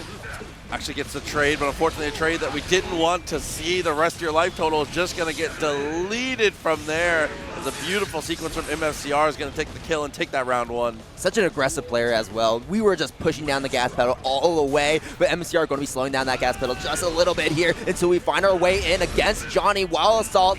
Close slash, mix. Back turn, here we go. Now the party has started. And just loops it together, ends up getting the trade there. Definitely a good idea. You can tell, yeah, Nepsog, I was going to say, you can tell they're reacting well to the pushbacks there. But unfortunately, MFCR is relentless in his pressure. Absolutely. Oh, and I think Nepsog was expecting a cross up there, but MFCR kind of just like going to the other side. There's a little bit of weird collision. Oh, and that is the combo that MFCR needed to get that round and take the win here. MFCR finishing off that first game incredibly quickly. Like, dude. Like, what do you have after this? That's one of the things about Leo, too, is that Leo is one of those types of characters where sometimes he hits you once, you black out, and you wake up and your life bar's gone. Even with a good guess like that, it's going to set up for the wall break, a hard knockdown, and a tough guess coming up for Nepsog. And I wouldn't be blaming Nepsog if we blacked out right here, because that was a burst bait, and MFCR has the hard knockdown, had the positive bonus, and has complete control of this round. Super to end it off. MFCR should be able to take this one with a perfect. Absolutely coming through at a breakneck pace. He's a freight train that's so hard to get out of the way. That's 6K, definitely a good idea to try and be the aggressor on that one. But NitroNY, unfortunately, once again, having to block quite a bit. All you really need to do right now is just suplex the train, but unfortunately, we're not going to have that opportunity. MFCR going to be pushing NitroNY closer and closer into the corner. There's a throw to put ourselves into backroom stance. Throw once again, and we're just hitting him with these lows. Parry just to back ourselves up straight into the super. One more interaction here, and MFCR should be able to take this around. BRC forward, and that will be it. The triple overhead off of the BRC. The slowdown was continuing to make things so impossible to deal with here as we're going to get into what could be the final game here. NitroNY, oh my, that's the MFCR. That's the MFCR. It is the, no, it's the Leo, honestly. Like, Leo players, they cannot help it, but instantly flash kick like that. And that was perfect too, because that was a counter hit on round start. So MFCR put into a very good position and continues to stay in that perfectly good position, because this might be a perfect, no, not quite. And MFCR still alive with a run up close slash, and MFCR is playing a textbook Leo Whitefang. The dash up headbutt, completely controlling everything, needs to be the aggressor at all times, but the 6K into the Nsenga is able to answer quite a bit. NitroNY, there's the throw coming in, suplexing the train. We're trying to set up the card right there, but in that situation, MFCR could easily react to it with that HDP. Oh no, and the double side swap straight into the super, cuts it early to try and break through the wall, so a positive bonus one more time. Here we go, party time. NitroNY going to be getting that burst back pretty soon though, and we're going to be using that reversal super to get ourselves out of that situation. I love that. Johnny doesn't have a lot of options when he's on his back, so using that super to try and establish something is good, but unfortunately the slide on back. Surprising no burst bait from MFCR, but now there's no burst on the table for NitroNY, and we are very low on health. We have so little to work with, but we're making it work. MFCR back up against the wall, run up throw. Not something you see very often from Johnny. Now we have the card pressure coming through. YRC coming through, tries to throw, and MFCR shimmying him out. And that's something we talk about a ton in like one of her bubbles, and otherwise she has the whole kit, which is actually pretty cool. It's been interesting to see her change from being a like kind of a similar type of zoner into knockdown, but like super heavy mix-up in Exert, into more of a stable control style in this game. Right, she was a very fast character in Exert. She could definitely like contend with rushdown characters very easily. But in this game, she's a lot slower. She has to play a lot more patient, but her setup game can potentially be a lot stronger too. But yeah, we'll see how backward slash really utilizes Queen Dizzy right here. She's definitely very difficult to actually utilize well, especially against a character as aggressive as Anji, and against a character like Anji who can make you guess and neutral like no other character can through spinning. Oh yeah, absolutely. That one character length, twirl, changes so many matchups. It is a deciding factor a lot of the time here. But you can see, already knowing the matchup pretty well, is pushing in a lot of good places. And Michael's sword finds the connection to be able to get the setup here.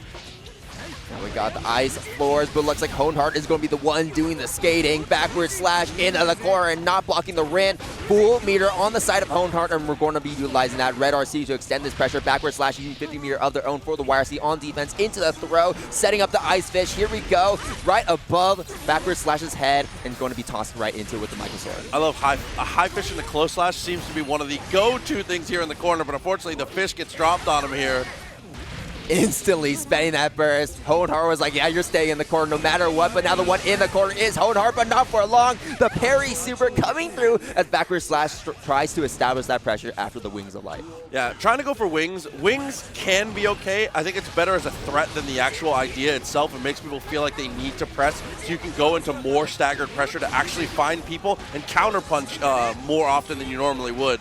Unfortunately here, all that analysis is not mattering in the slightest, as Anji is absolutely opening everything up. Oh, but that's a great play right there with the ice spike. I like that we're using that as well to try and, keep Hohenheart at bay. We're going for the zoning game plan. Low fish coming through. Not going to end up catching Hohenheart, and Hohenheart will be catching backward slash, going straight into the super for an easy finish. Doing nothing fancy, just finishing that off cleanly. Yeah, definitely had the right idea on the attempt at the comeback there.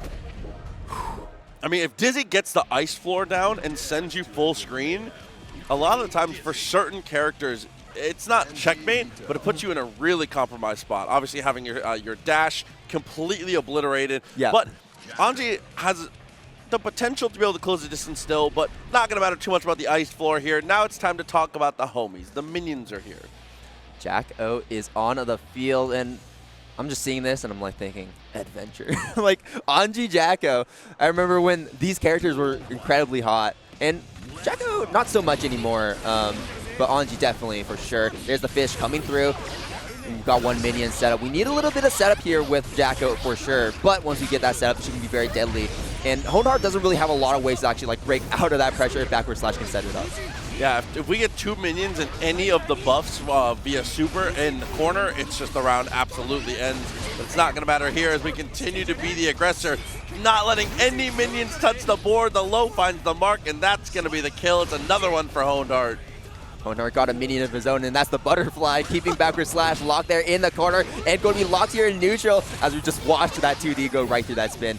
Still though, Hohenheart in a decent position. Nagia getting that pop-up on backward slash. Nagia once again, red RC to keep that safe, and that's going to be the burst bait.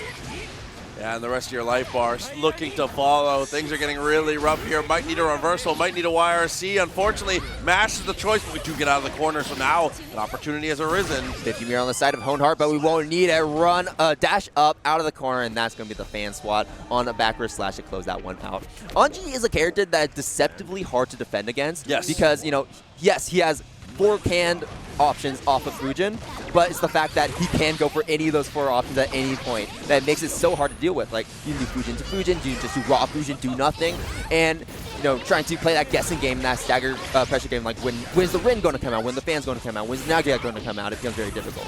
Definitely agreed here, but this time, finally, Jack-O's starting to get some of that pressure on, goes for the buff, and is going to try and be the aggressor here. The attack command continues to come through, and the rest of the life bar is just mauled. Unfortunately, Hohenheart gets jumped in the corner. Yeah, Jack-O is one of those characters that, like, once you get them in the corner, even if you don't hit them, you're still killing them because of the amount of chip damage you get off those minion interactions, and also the fact that, like, the minions just keep you in like a true block string, so you just have to take it. Yeah, attack command can be so devastating there, but a good 6P on the actual cross up there. Okay, a little breakdance fighting to be able to interrupt as well, but a 2P stops the minion and stops Jack-O. Right to the other side, big counter here for Hohenheart. Red RC extending this combo. Ko coming through, getting that wall break. Yes, there we go. Backward slash going to be sent through the wall. Hohenheart securing positive bonus of his own. Spin into Fujin, into Rin. Tries to go for the super parry. Oh, we're getting a little cheeky with it. Backward slash not going to bite. Yeah, you were feeling yourself, which I definitely respect, but unfortunately here now that might come back to bite you. 50 meters still available. Backward slash gets the air there. JD, oh, and there's the punish. Lands and throws and puts us on set point here. Hohenheart might be able to get out of this one unscathed. Goes for the twirl, uses the fish, forces the burst. Interesting, using that burst very early on, but there is potential for that burst to come back later in the game. Just chunking out these minions, keeping Hohenheart at bay. Full barrier gauge, we got the full minion gauge back up once again. JD finding that hit, counter hit with 5H. Unfortunately, no minions for the attack command there, but that's okay. Trying to buffer the parry just in case something aggressive was going to come out, but there's the low. No follow-up, though. 5K a little late. PRC back, PRC, Hohenheart keeping backward slash here in the corner. Burst, definitely making sure we stay in the corner, but unfortunately, Hohenheart were not out of position to keep backward slash in the corner when they tried to escape off that air dash. Fujin, good block on the Rin, taking back that turn. Oh, on that left-right, looking good. Still has meter. It's going to be Elysium Driver to attempt to get the finish. I don't think it's going to be quite enough. No, it's not. That super can do so much damage. What was that scaling? Yeah, I was going to say, it was a long combo, wasn't in the corner, and unfortunately there, especially with a 100 meter, goes for the parry. BRC for the slowdown, and a close slash will find the market. Obviously trying to be in that CQC, obviously trying to be the aggressor, trying to be the one asking the questions here, but only one come out on top. Definitely excited to see how it goes out between the two. Soul Badguy, I feel like as a character, I think people forget how good he is because he doesn't get played as often anymore, but Soul is still, this guy's top. Look at this guy in prime form. He's always very solid, right? Like he's never really that bad, and he's just always going to be good. I mean, high damage, name of the game. He's kind of built around Stripe in some ways. But here we go. Tripp, though, already going to be starting us off with that Dolphin counter hit. Sets up the beach ball and running up 2K, 2D. High Dolphin, good blocks from Hardcore Planes, but going to get punished. Burst bent from Hardcore Planes already. One of the things you're going to have to look out for in this matchup here, first of all, the DP coming out, but also, how are you going to deal with the Dolphin cancels? If your opponent's going to be the type of player who's going to go for a lot of very aggressive cancels, what are you going to do about it? But for now, Hardcore Plane says, I'm not going to have to worry about it if they're blocking the whole time. We're all good. But now Chipp has 100 meter, full meter on the table here, and immediately Hardcore plays like, oh yeah, I'm going to respect this wake up super if it does come out. Burst from Chipp, wanting to take this round. JD to try and lock down Hardcore Planes in the air, but it's not going to work out. We got the combo. No, we can't get the kill here. I think if we red RC to get the extension and get that wall break, that would have been enough, but it's okay as we spend the DP, even though it didn't even hit Chipp. That was a Chipp kill.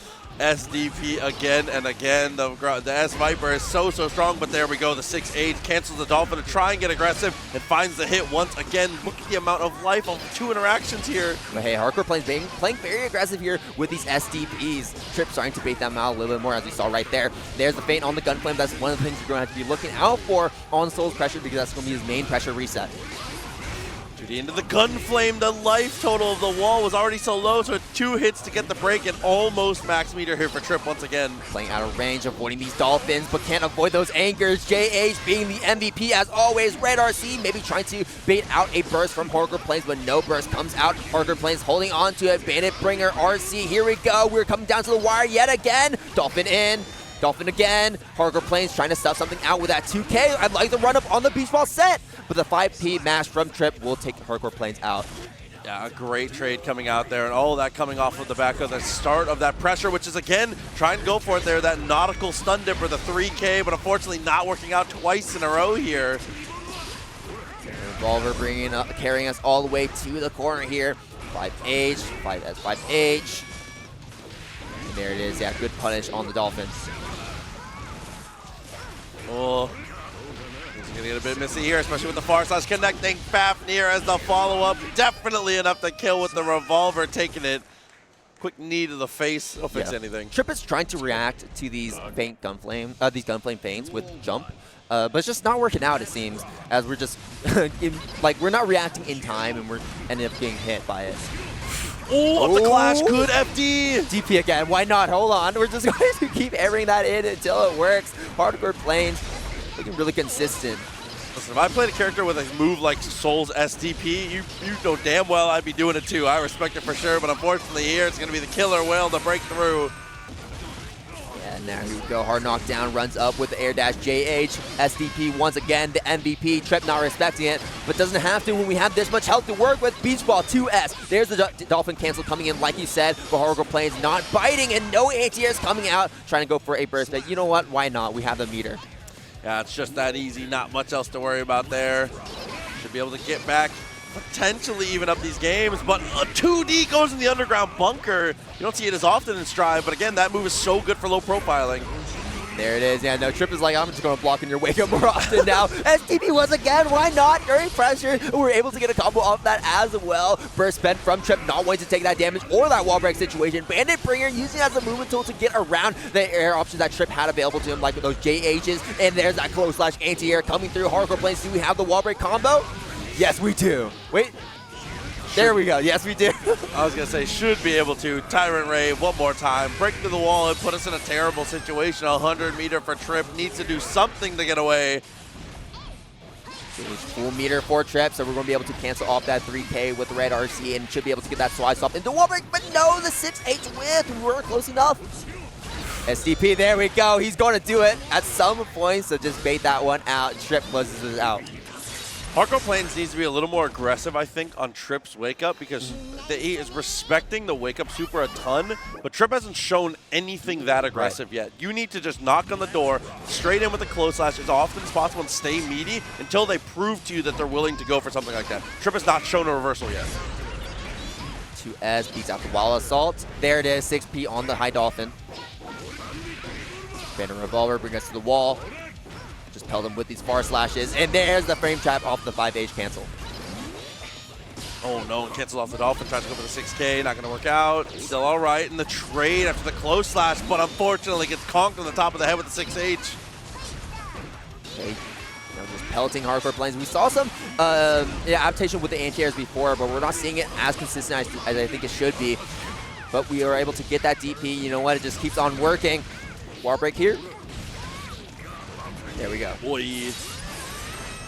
Still not quite enough to kill. Meter available here for Chipp.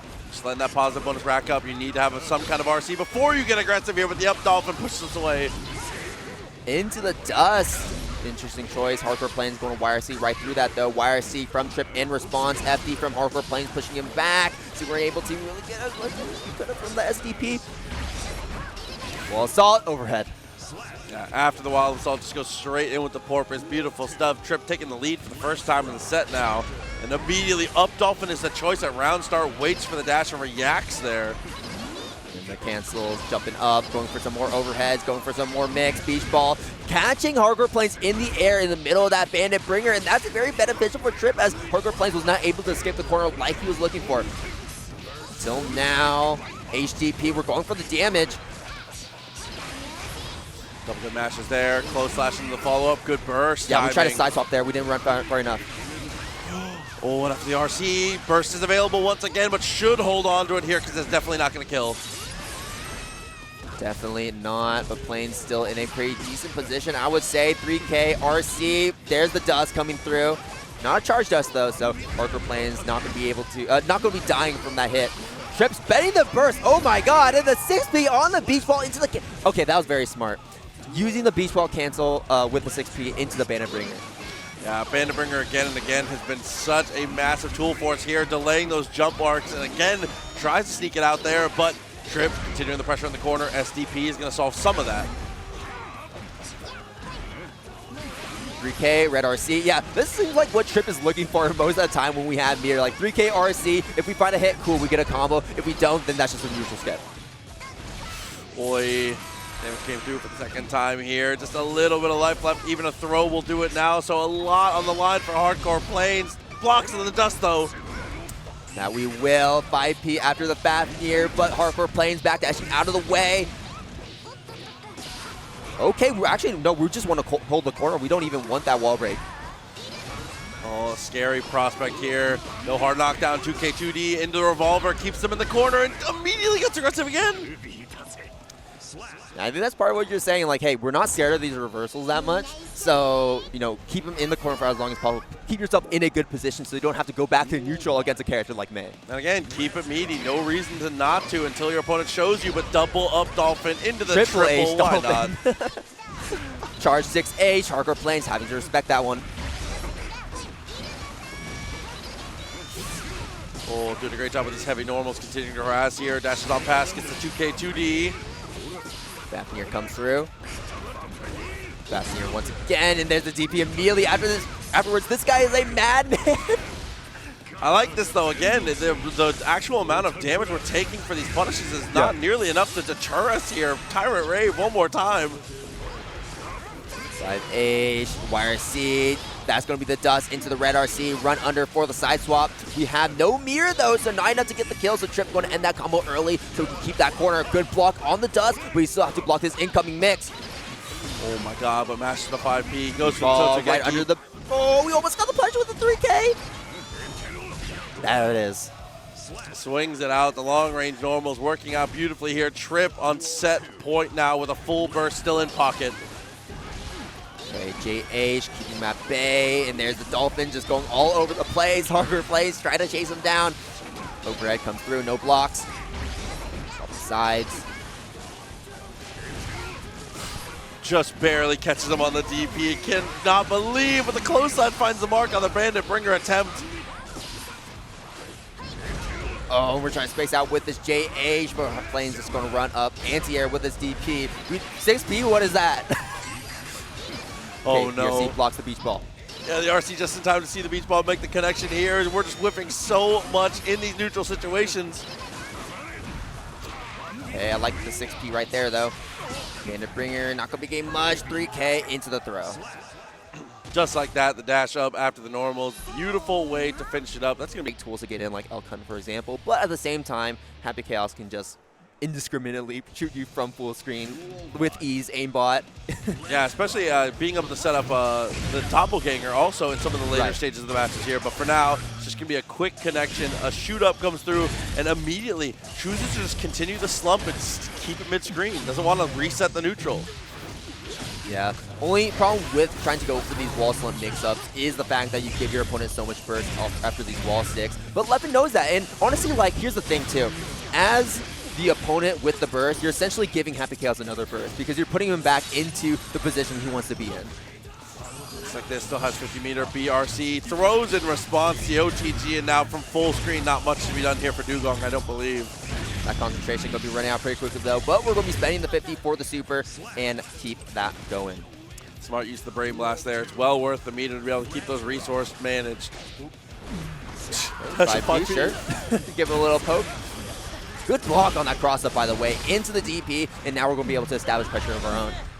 I like that too. Get aggressive with the DPs as often as you can. Show them that you're willing to let it rip over and over again as that Tyrant Barrel comes through.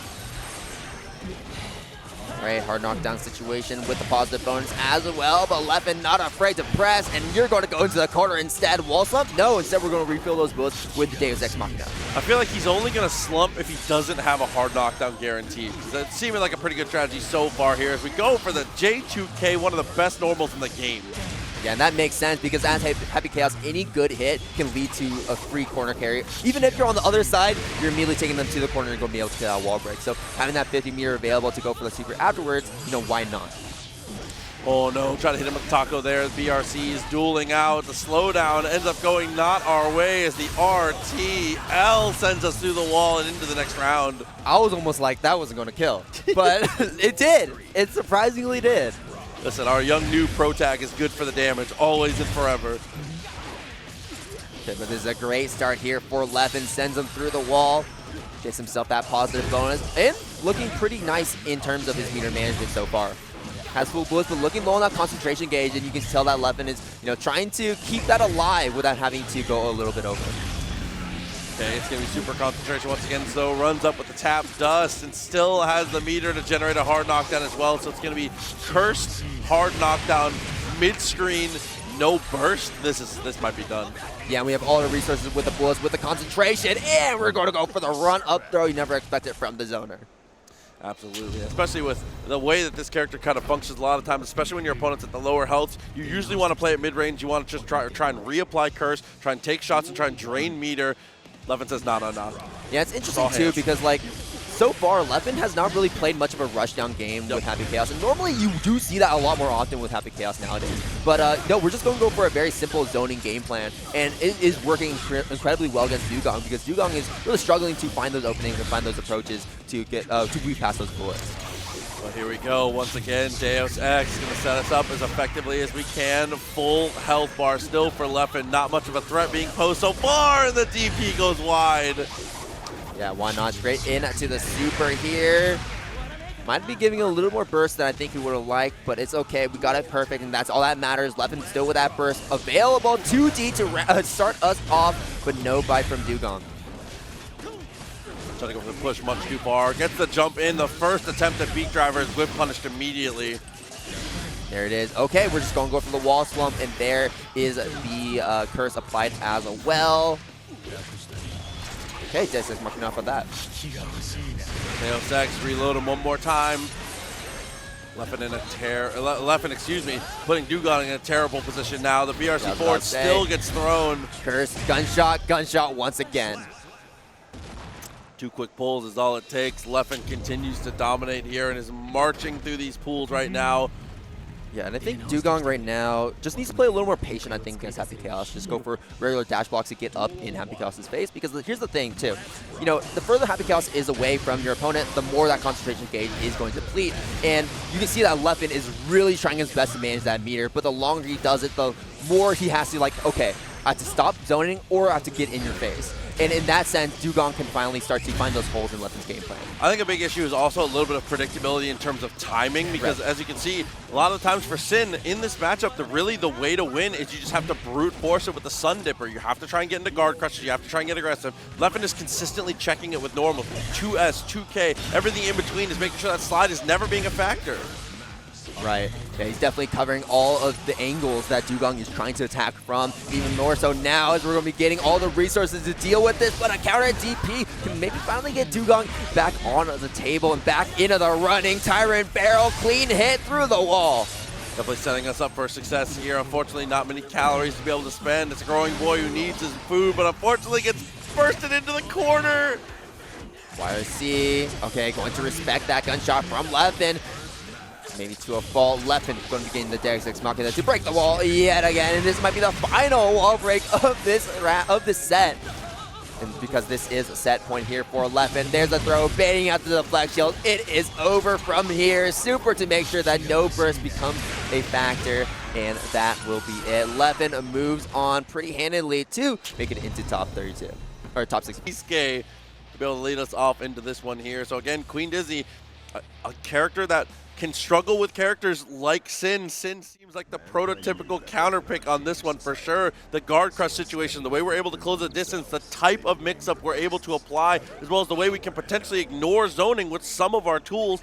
You know, the slide, being able to go for beak driver, a lot of strong options to be able to brute force. Yeah, you can brute force straight through Dizzy's offense, but also through her defense as well. As like she doesn't really have a strong defense, so you know it's going to be definitely on. Dizzy's going to definitely be on the back foot on this matchup and has to try their best to try and keep Sin at bay. We saw that in the previous round where Levin was able to do that, but Happy Chaos and Dizzy, completely different characters. You can see already, this is the type of situation you're going to get put in a ton as Dizzy straight away gets the hit, goes into the guard crush, but Michael Sword sends a full screen. And you would like to set up your ice spike, right? The ice floor. But at the same time, Sin is a character that doesn't really care about that compared to a lot of other characters because you have moves like Elkon to get in your face. And also like Beak Driver to poke from afar where you don't really have to be in their face to actually make something happen. Yeah, things that let you keep momentum are huge in situations like that as we get the Beak Driver for the anti-air at that normal jump height. Beautiful stuff. Oh, immediately pressing after that tag. Blue Heck looking really solid. Garlic Bread onto the ropes almost immediately. Tries to go for the ice spike, but Blue Heck just out of range.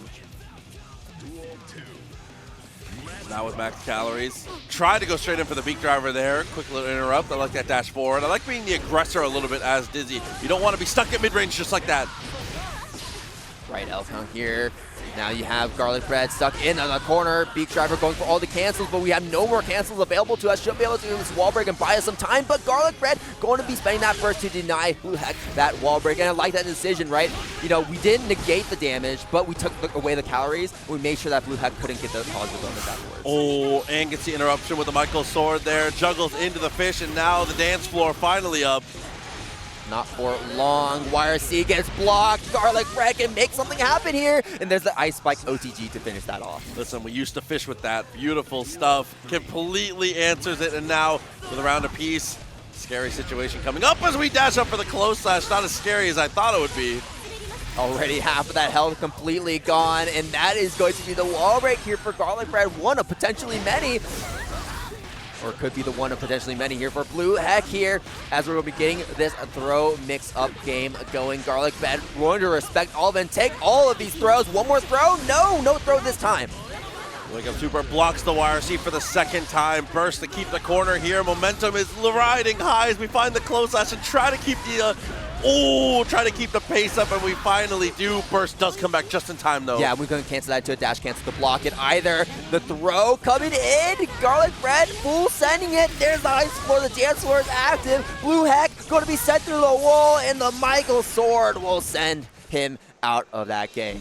Definitely dummy optimized on the combo as well. Using those H's in perfect places. Michael Sword to be able to get the pickup after the dance floor as well. Garlic Bread looking super strong. Absolutely, and the great avoid on the Elkon. I like that instant back air dash coming through. DP, burst on the DP, not wanting to give Blue Heck any advantage, but we still have enough for another DP and a cancel afterwards as well. First spin from Blue Heck, trying to keep Garlic Bread stuck in the corner. No wall break just yet, but that's going to be a massive counter hit for Blue Heck, straight into the tire barrel, barely any scaling, and Garlic Bread put in a difficult position. We have 50 mirror available, but not going to spend it. Touch twice in a row, taps the dust, not going to work out. Does a stomp on the feet here and slides on through with the low. It's going to be a high fish to get the continued conversion in the dance floor one more time set up. Okay, Fire Bubble from behind, not going to give us too much reward, but it's okay because we're just outside of Blue Heck's range, and that is going to be it, denying the burst with the wall stick. Yeah, not looking to be a hero on that one.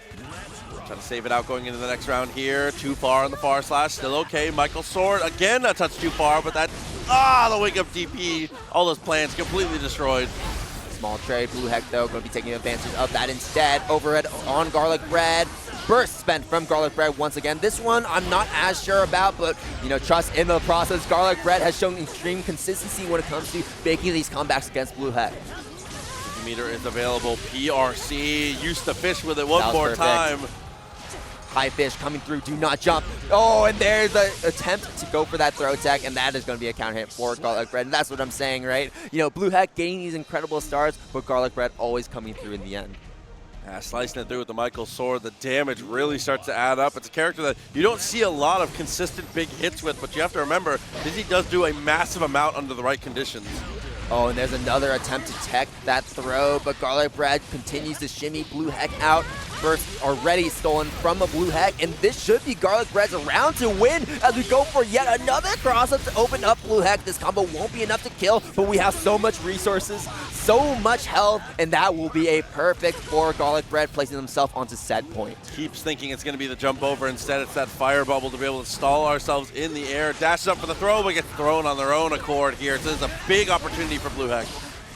Burst spent, high fish coming through. I love that we use that just to cut off multiple angles of approaches. So Blue Heck just cannot go for an air dash approach if he wants to, but he does not need to as he approaches from the ground. Will the L count once again send through the wall with that Tyrant Barrel. No calorie counters, but we're going to be getting that pretty soon here as we're going to buy some time with that throw. Another throw, another OTG, and the CQC continues to be successful. It's a perfect for Blue Heck to send us into survival point now. We got two perfects in a row. We're going to be seeing another perfect. No, we will not. But Blue Heck might as well be playing perfectly when it comes to these round start situations because we're consistently getting this damage and these wall breaks off the hits that we do find. Close slash follow up, forces the burst. High fish into the dash over. Jumped in a good spacing there, finds the throw. Looking to close it out. Just going for low into the over, keeping it simple, keeping it clean. Blue Heck with the little, just the minor hand roll. I like that. That's the world's smallest pop-off. Just warm up your hands because, you know, you're going to be in here for the long run if you're Blue Heck, right? 2 more games to win. You got to get this reverse 3-0 over Garlic Bread, and you got to beat the resiliency that Garlic Bread has shown so far. 2K2D, as you said, he's been a monster when it comes to comebacks here. Tyrant Barrel is a nightmare for Garlic Bread. Let's go a block, tries to go for the punish in between. Unfortunately now, continues the pressure here with the Ponza bonus still racking up. Red RC extends his pressure. Oh, and we see maybe a bait at Garlic Bread attempting to tech a throw because Blue Heck hasn't represented that option a lot so far, but no tech. Instead, Blue Heck just keep that pressure stuck here in the corner. Garlic Bread holding on to that burst for this next round. Ooh, going throw into the OTG. 5K, the 5K to snipe the jump was beautiful. Blue Heck's adjustment, the attempts at escapes from Garlic Bread have been massive. Yeah, I like what Blue Heck is going for. I mean, these throws here are very smart. Garlic Bread starting to attack them a little bit more often now. But the idea is like, okay, we need to buy some time to fill up our calorie gauge once again. But also it's like the idea is Garlic Bread is expecting to burst you on a combo to make sure that you don't get that positive bonus wall break. But instead, we're just going for those throws and making sure that Garlic Bread is not expecting it. DPing out of the situation as well. Garlic Bread starting to be the one who might be in a survival point situation now. Gets the clean hit though, and the fish just barely catches it. It does so much damage. Is that dead?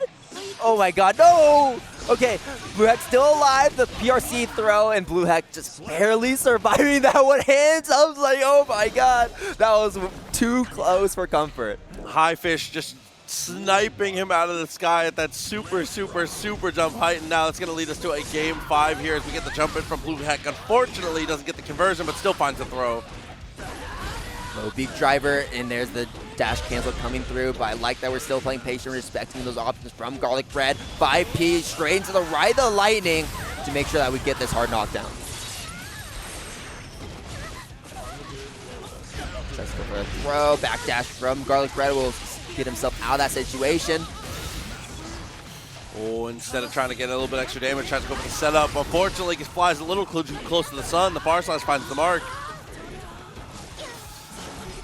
All right. Playing very patient around these tools here. Blue Heck trying to find a way in. Find some hits, and there it is, based out the Michael Sword. Next round, Blue Heck now the one on set point so quickly, reversing the tables here against Garlic Bread. As now we're seeing at 2-2, but Blue Heck just needs his final round. Burst back from Blue Heck, Red RC to attempt to bait that burst, but no burst comes out until now. Oh, fire projectile not working out. Finds a low, pokes him through. High Fish once again threatening our options as we PRC forward and get the whiff punish. Oh, okay, but DP does not care about that High Fish.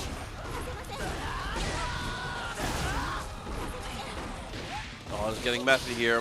GK2D finds the mark on the low. Tyrant Barrel, Barrel is clean in. Is it up? Yes, it is. And with that, that is going to be the win here.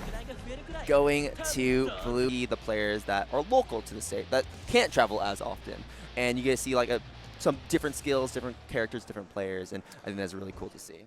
Definitely agreed. Florida is definitely a hotbed of talent for sure. As it looks like we're going to go straight into our match here. This is going to be Clover Dragon and Dev. So that's going to be Clover Dragon on the Millia Rage here and is able to find that mix-up and establish themselves. So now it's time to be in the blender until that burst does save us.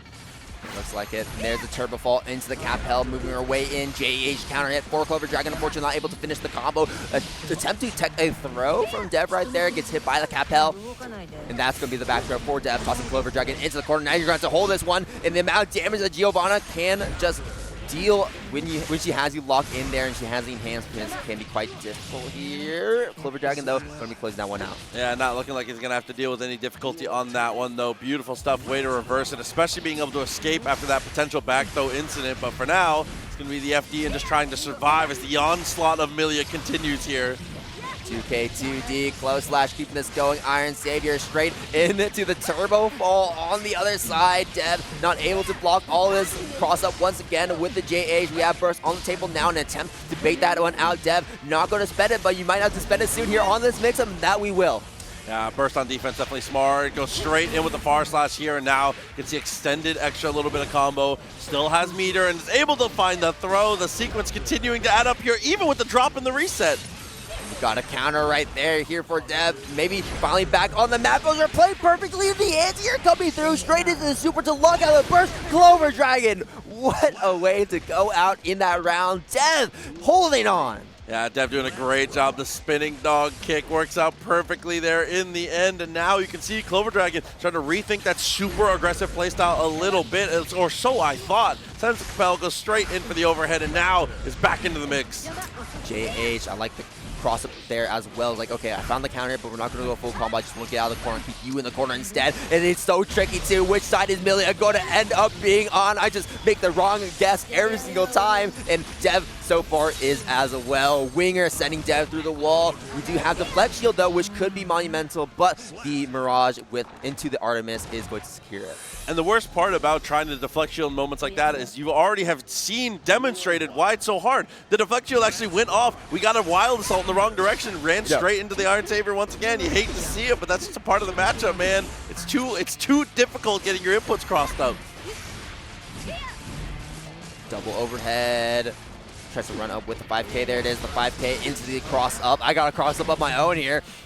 Interesting. I think that might have been misinput there with that with the SPP. It's all right though. Wanted to run up so bad. Isn't going to work out though. Goes for the jump in, finds the mark. A beautiful way to start things off here for Dev. Yeah, absolutely. We get the enhancement as well to keep that pressure going the moment we got Clover Dragon in the corner. There we go. Dev getting a round of their own here in game number 2, starting us off strong. There's going to be the trade early on, and Clover Dragon immediately back in that driver's seat.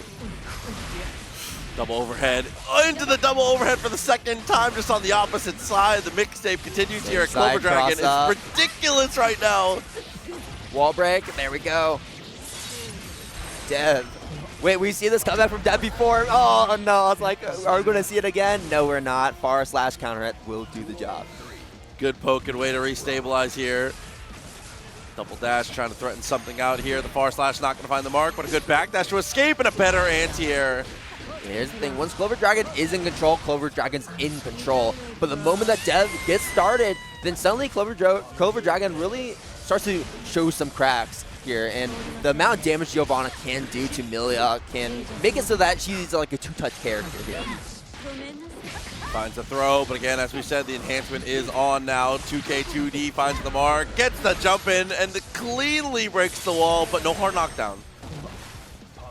Right, backing up here, playing this one patient. PRC seeing what Clover Dragon is doing. PRC yet again, trying to go for the overhead with the JP, but not going to work out. Punish, and we're going to be spending that burst immediately, though. Clover Dragon spends the RC to extend that hit, sets up another mix, and in that case, Dev was not guessing correctly. Yeah, the Wild Assault against the airborne opponent, you can get extra combo there, but it's mostly just a guaranteed way to make sure you can get another heavy disc set up there. So beautiful stuff again on the routing from Clover Dragon. Yeah, absolutely, and this rooting looking clean as well to get that wall break early on immediately against a Dev. Clover Dragon with that positive bonus. You do not want to be seeing a Millia here with positive bonus with 200 meter left to spend. 2K2D into the disc setup, but Dev going to deny that mix-up with the burst. Okay, ends up bursting a little bit late. Full send on the hair car from full screen. Jesus. YRC gets baited out. Can Clover Dragon finish this off? Millia not known for damage, but that was a great starter. And that is going to be doing the job just barely. Clover Dragon now on set point over Dev. The round start right away, tries to get aggressive, gets the just block just barely as we go for the jump over, but the 6P does manage to find the mark on both sides, actually. P, close slash, getting in. Dev now having to hold this. We don't have burst this time. 2D, disc, same side, going low. Other side, not blocking. Sequence getting a little bit messy here. YRC buys us a little bit of room. Empower on the cross up, but the gold burst ends up coming through, and there's a throw. And that may be the momentum that Dev wasn't looking for. Throw again, shimmy this time, but the PRC, I like that from Clover Dragon to back up that throw tech attempt. 2K2D, another knockdown. Gets the connection once again. Clover Dragon drops the combo, but still is in a dominant position here, and the throw is enough to kill.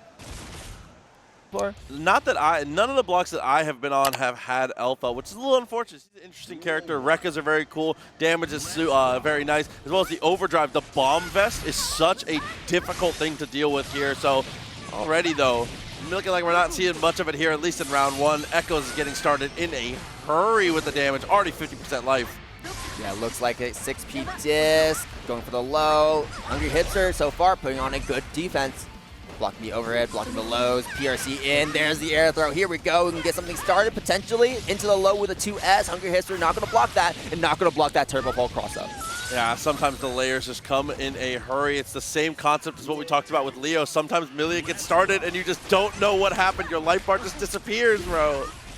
Yeah, a lot of times it really is just straight guessing. So, there is a certain element of reacting to what she does, but at the same time, it's just so fast-paced, it's so frantic, that if you just blink, you'll miss it.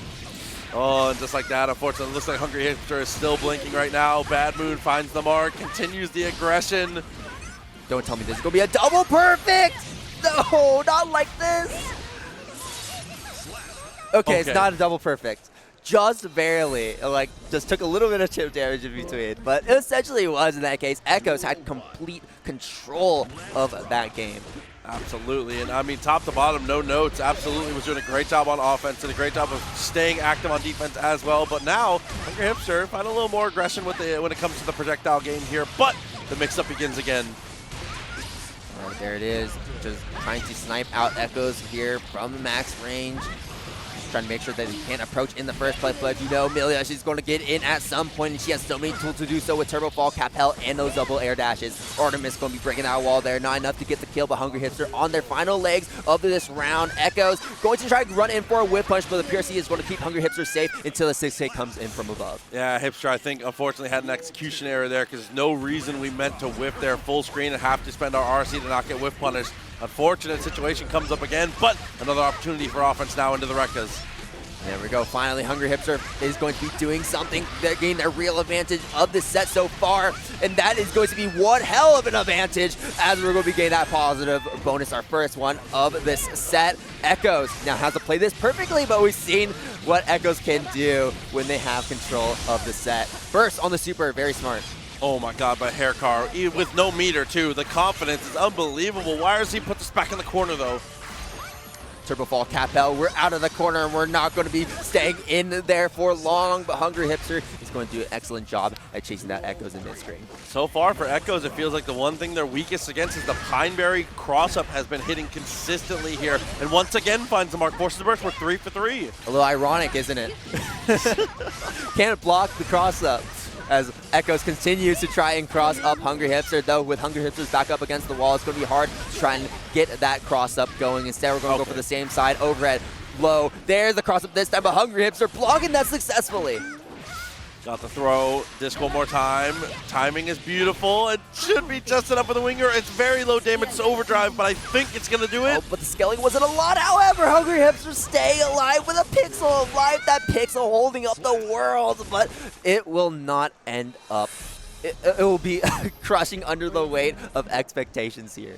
Yeah, and that's one of the worst moves to get killed by, too, is Bad Moon finds the mark, takes the kill, and she's just staring at you, bro. This is look, is watching you down. Let's go for the cross up one more time. Burst is spent again from Hungry Hipster. Oh, the Mirage going through. That was smart from Echoes.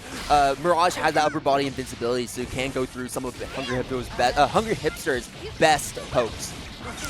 Plenty of meter still left over. Gets the hit, extends it even further. Gets to the second wall, and a hair card, a break and kill. Echoes is 1 round away. That looks like it, and we're already off to a fantastic start. 2K2D, same side. Hungry Hipster sent through the wall. 2 guesses left, really, if Hungry Hipster's going to be able to survive. Yeah, looks like it. Immediate burst from Echoes to get Hungry Hipster into the corner immediately. Burst from Hungry Hipster to keep Echoes in the corner, but the Mirage will find Echoes a way out. Iron Savior throwing the overhead, but no overhead coming through. Instead, we're going to go for the throw instead. Hungry Hipsters, that health is starting to decrease over time. Lots of small packet damage, and